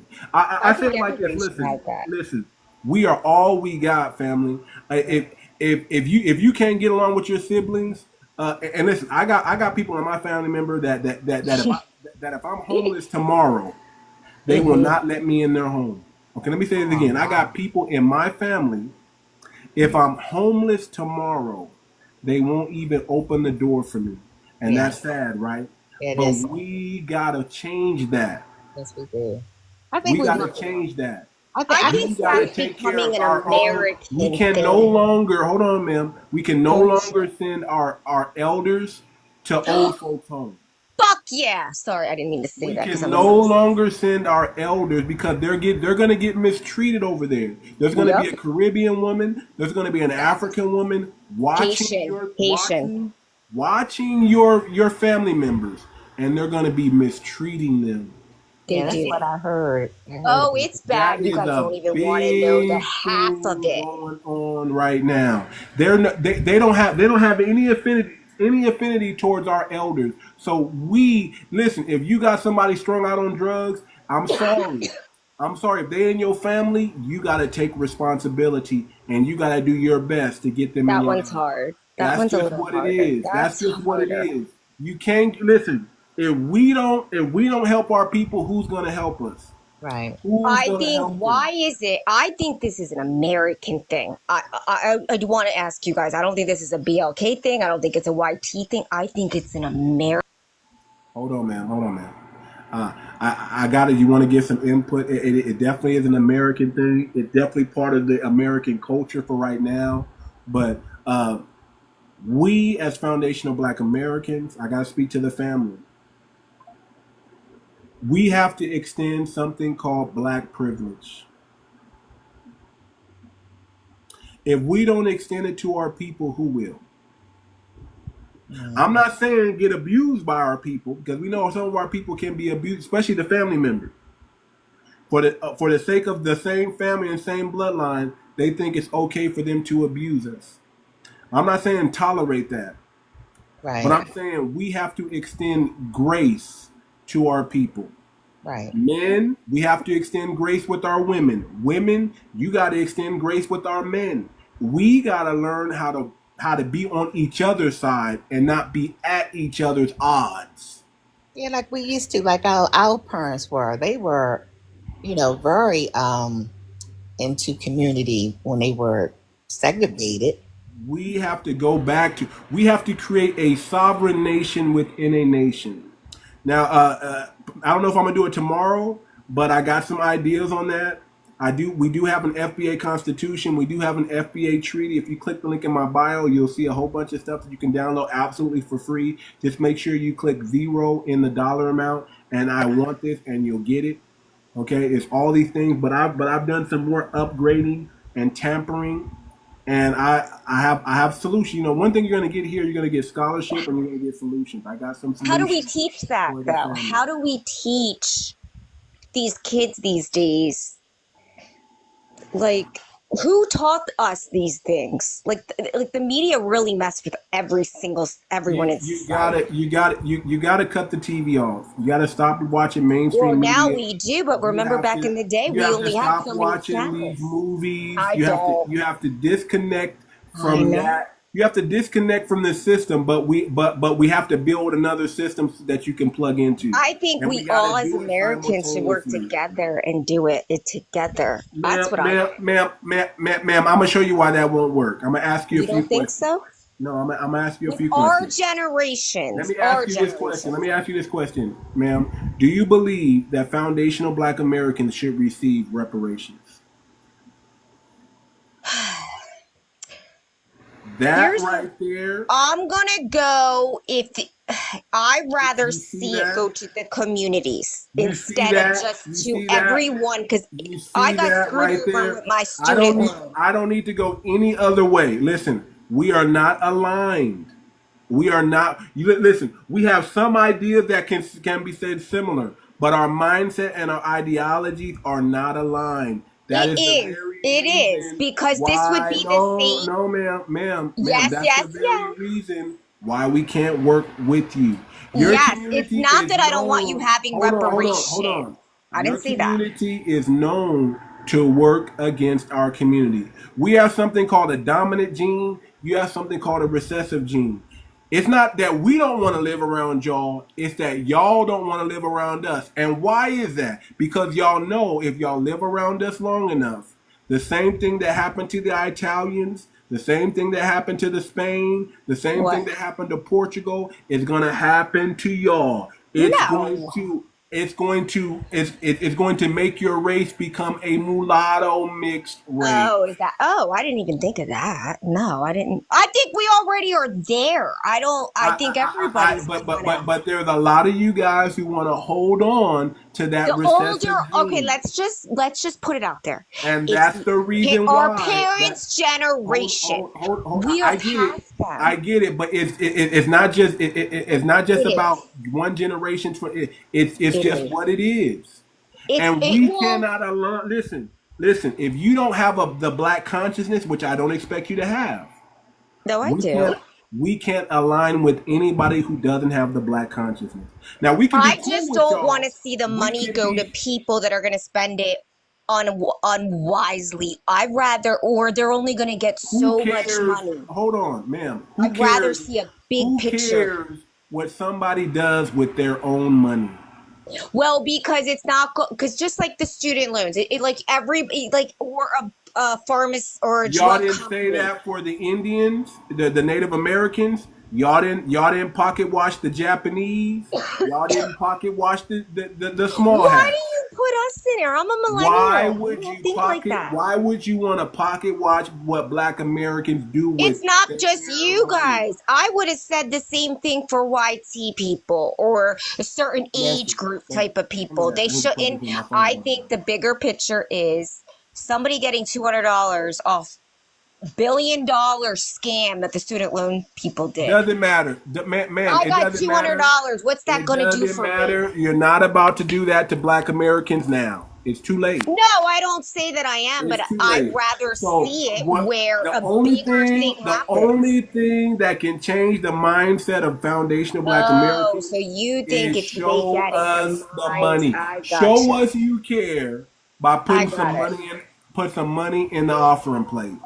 That's the only way. I kind of get now what you're saying. I'd rather see it go big balling because I'd rather see a paycheck huge, get something done than everybody getting $200 here or there with $1 billion. It's not going to be no 200. We're not asking for no $200. We're asking for $1 million minimum for each foundational Black American because we have been locked out for over 300 years, 400 years from generational wealth.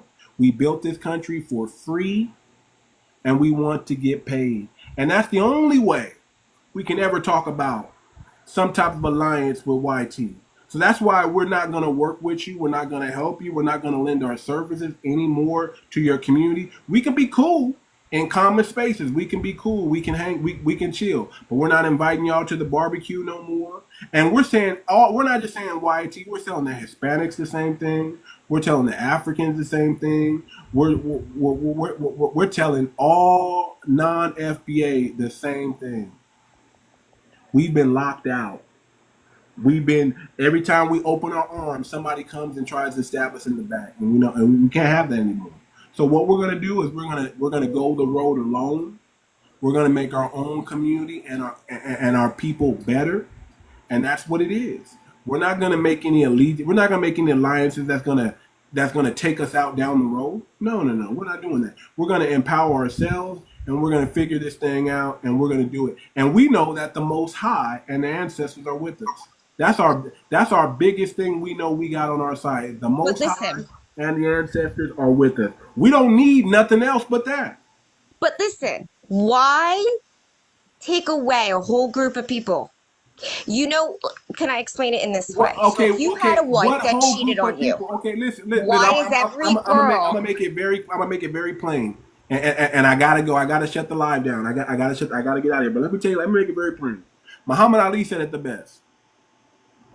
He's an older generation. Go ahead. Older generation, but go ahead. 1,000 snakes are trying to get me.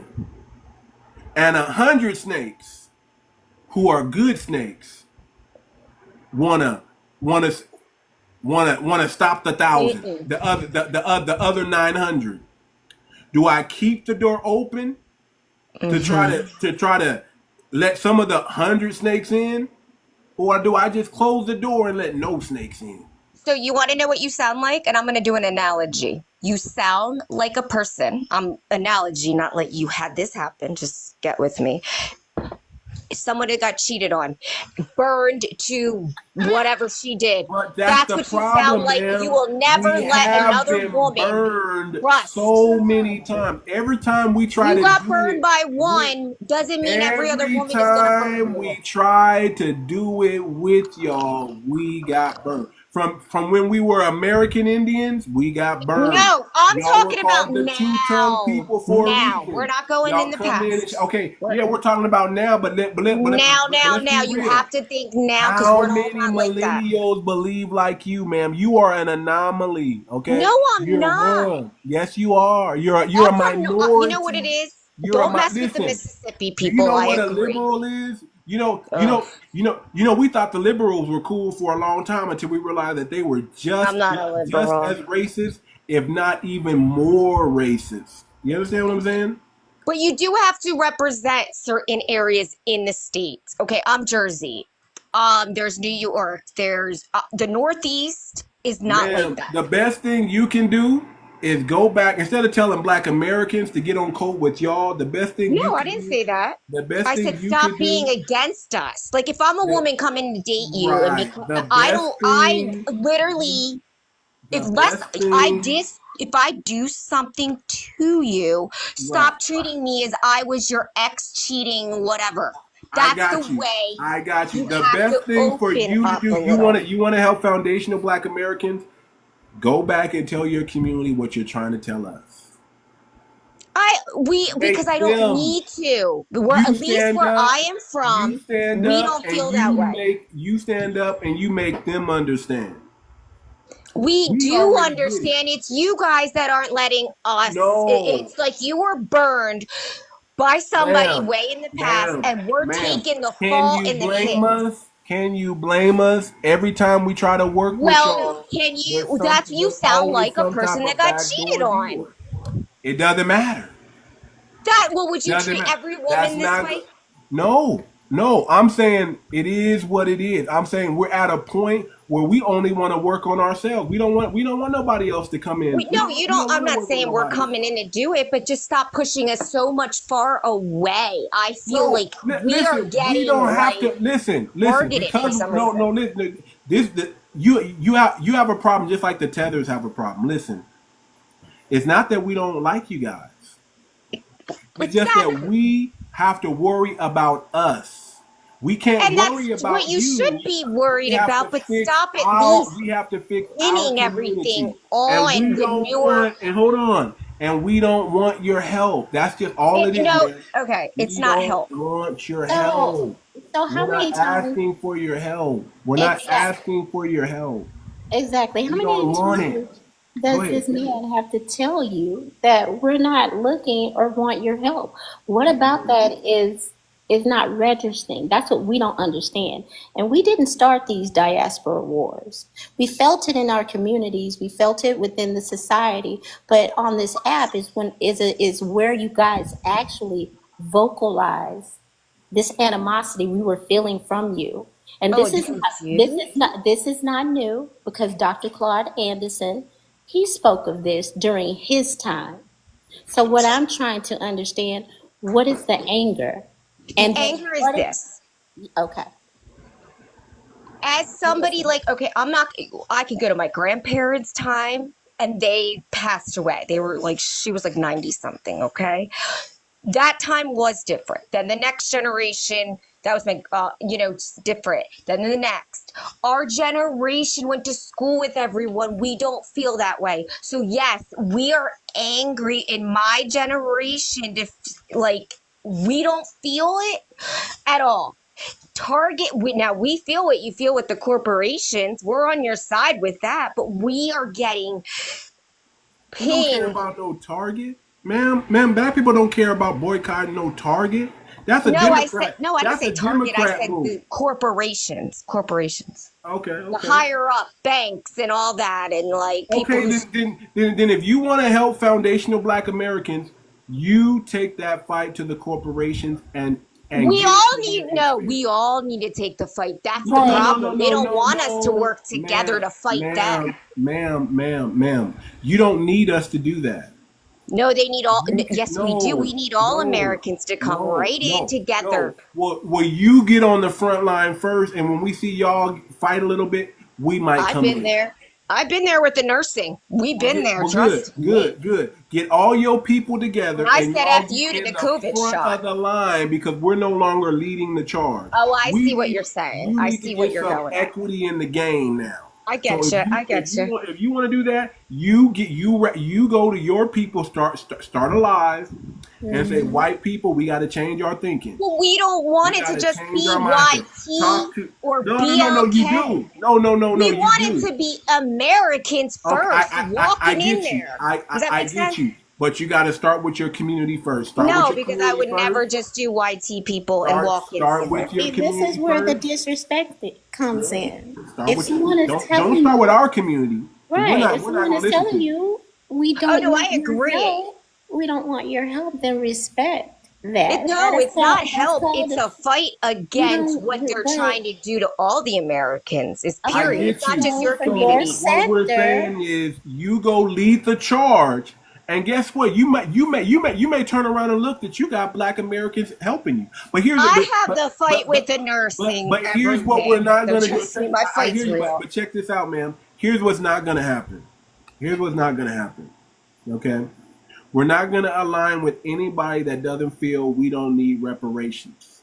We're not gonna I align never with said you don't anybody. need We're not gonna reparations. align with anybody who believes Daniel Penny was a hero. We're not gonna align with anybody who thinks the Mann Act is a valid way to lock up Black Americans under the Mann Act. Oh, don't get me started with the whole. That's when rap changed when they came in and bought or had an investment in the We jail. cannot They're no longer align allowed with to rap. anybody who doesn't have the Black consciousness, is what I'm saying. You adopt the Black consciousness, and you get your community to adopt the Black consciousness, and then we can probably have a conversation. I just don't think Until our that cultures happens, are cultures. Our there. fight though, they don't want Listen, BLK. listen. If And you us want to to be, fight if you want to be honest when it against comes to them. culture, ma'am, all America is Black culture, ma'am. Y'all But didn't they're invent the putting a culture here. divide on purpose so we all don't unite and fight against them. Ma'am. It's not even on purpose anymore. It's you guys are putting the divide on yourselves. I You think can't say we've them been when all of you us. are actively participating in dividing yourself. See, Do we you don't think divide. this started Gen Z a little bit more? Because I felt when I grew up, I didn't feel it. We all like, you're my friend, you're this. Okay. That's called the Matrix, ma'am, because you don't know what's going on. You were born into the Matrix, ma'am. You were born into the Matrix, but the real world is still the real world. Well, I You was were in born high into school. I the didn't know where I was. You I were was in a born into the bubble. Matrix, ma'am. You got to understand. You've been Matrix. You're born into the Matrix. You don't feel what everybody else is feeling. You're from a different generation. That's the Matrix. When you come out of the Matrix generation is and real. go I into get the that. real, ma'am, have you ever been outside the country? Oh, yeah. Where? Been to Germany, Switzerland, Paris. Yeah, I've been around. Okay, Switzerland, Paris, guys. And they don't like Americans in France. That's I all know part that of the one. Matrix. Have you ever been to a third world country, ma'am? Third world? No, not yet. Exactly. I was You're thinking about it. still I was scared though that you're I'm still American and being operating held hostage. inside the Matrix, ma'am. Go to Mexico. Go to Tijuana. Oh, I've been to Mexico, yeah, and Jamaica, and yeah, I forgot I've been. Okay, so you've seen some real stuff. Then get off. Get I'm talking about. Don't go to the tourist spots. Go Resorts, to the yeah. village, and you'll see for yourself that it's not what you think. It's not. See the world. See the mind. The world you have in your mind is not real. What you're seeing here in America, the generation that you grew up in, that's a fake generation because it's the Matrix. You're Matrix. Well, how do we baby. change though? How do we You change? gotta wake up. You gotta come out. I'm woken. No, trust me, they totally You gotta screwed my wake generation. up. You've They been made the Matrix. family dynamic. I don't know who They didn't changed teach it. you I the want to be in the truth. 50s. Acknowledge that they didn't teach you the truth and go educate yourself. I am now. Isn't that funny? When we get older, we are like, I'm so intrigued with history. But in school, Go do some scholarship. Look up Charles Page. Oh, I read and I look watch up my Floyd Patterson. documentaries. I do it all. I taught my brother about 1991. I didn't even know about Look that. up Black Wall Street. I'm telling you, I understand what you're saying. Look up Oscarville and Lake Lanier, ma'am. But the thing is, I think kids are so like schoolwork, they're not able to do all the stuff we are today and start educating, and they don't want us to be because I love learning. Exactly. I was in nursing school. Look up Walter Pecker. What's his name? Pecker? The one that changed the reclassifications on all our records? Yeah, Walter Plecker. I mean, this is all American history here. This is all American history. So listen, y'all. Just I'm gonna give you some more. Just now, I'm gonna give you a few more minutes to speak if you want to speak and get some in. But I gotta shut this thing down, man. I gotta. Thank you. Go ahead and go ahead and shut it down. I just appreciate you bringing me up, and Okay, thank you. Blessing, you got something you want to add before I shut things down? Oh no, it was a good conversation. I appreciate your patience and everything. I think you're a good host. You are. I was gonna say the same. And nice to meet you guys. Nice to go. 2 o'clock. You got something you want to say real quick before I shut things down? Oh yeah, I wanted to say I liked your thing today, and you did good. Like, Thank you so much. good host. What she just said. Yeah, you did good. Thank you so much. And we're not Listen, y'all. old. They need to. You want to know something? Can they relabel this old thing? Sorry, I just had to say that. Okay, All right, great. guys. Okay. Listen, everybody, I need you to go to muchoart.com if you like hats like FBA, if you want wearable art that represents the culture. Mucho Art has nothing to do with Hispanic. It's just a play on my name, Too Much. Muchoart.com. How do you spell Wearable it? art, muchoart.com. Muchoart.com.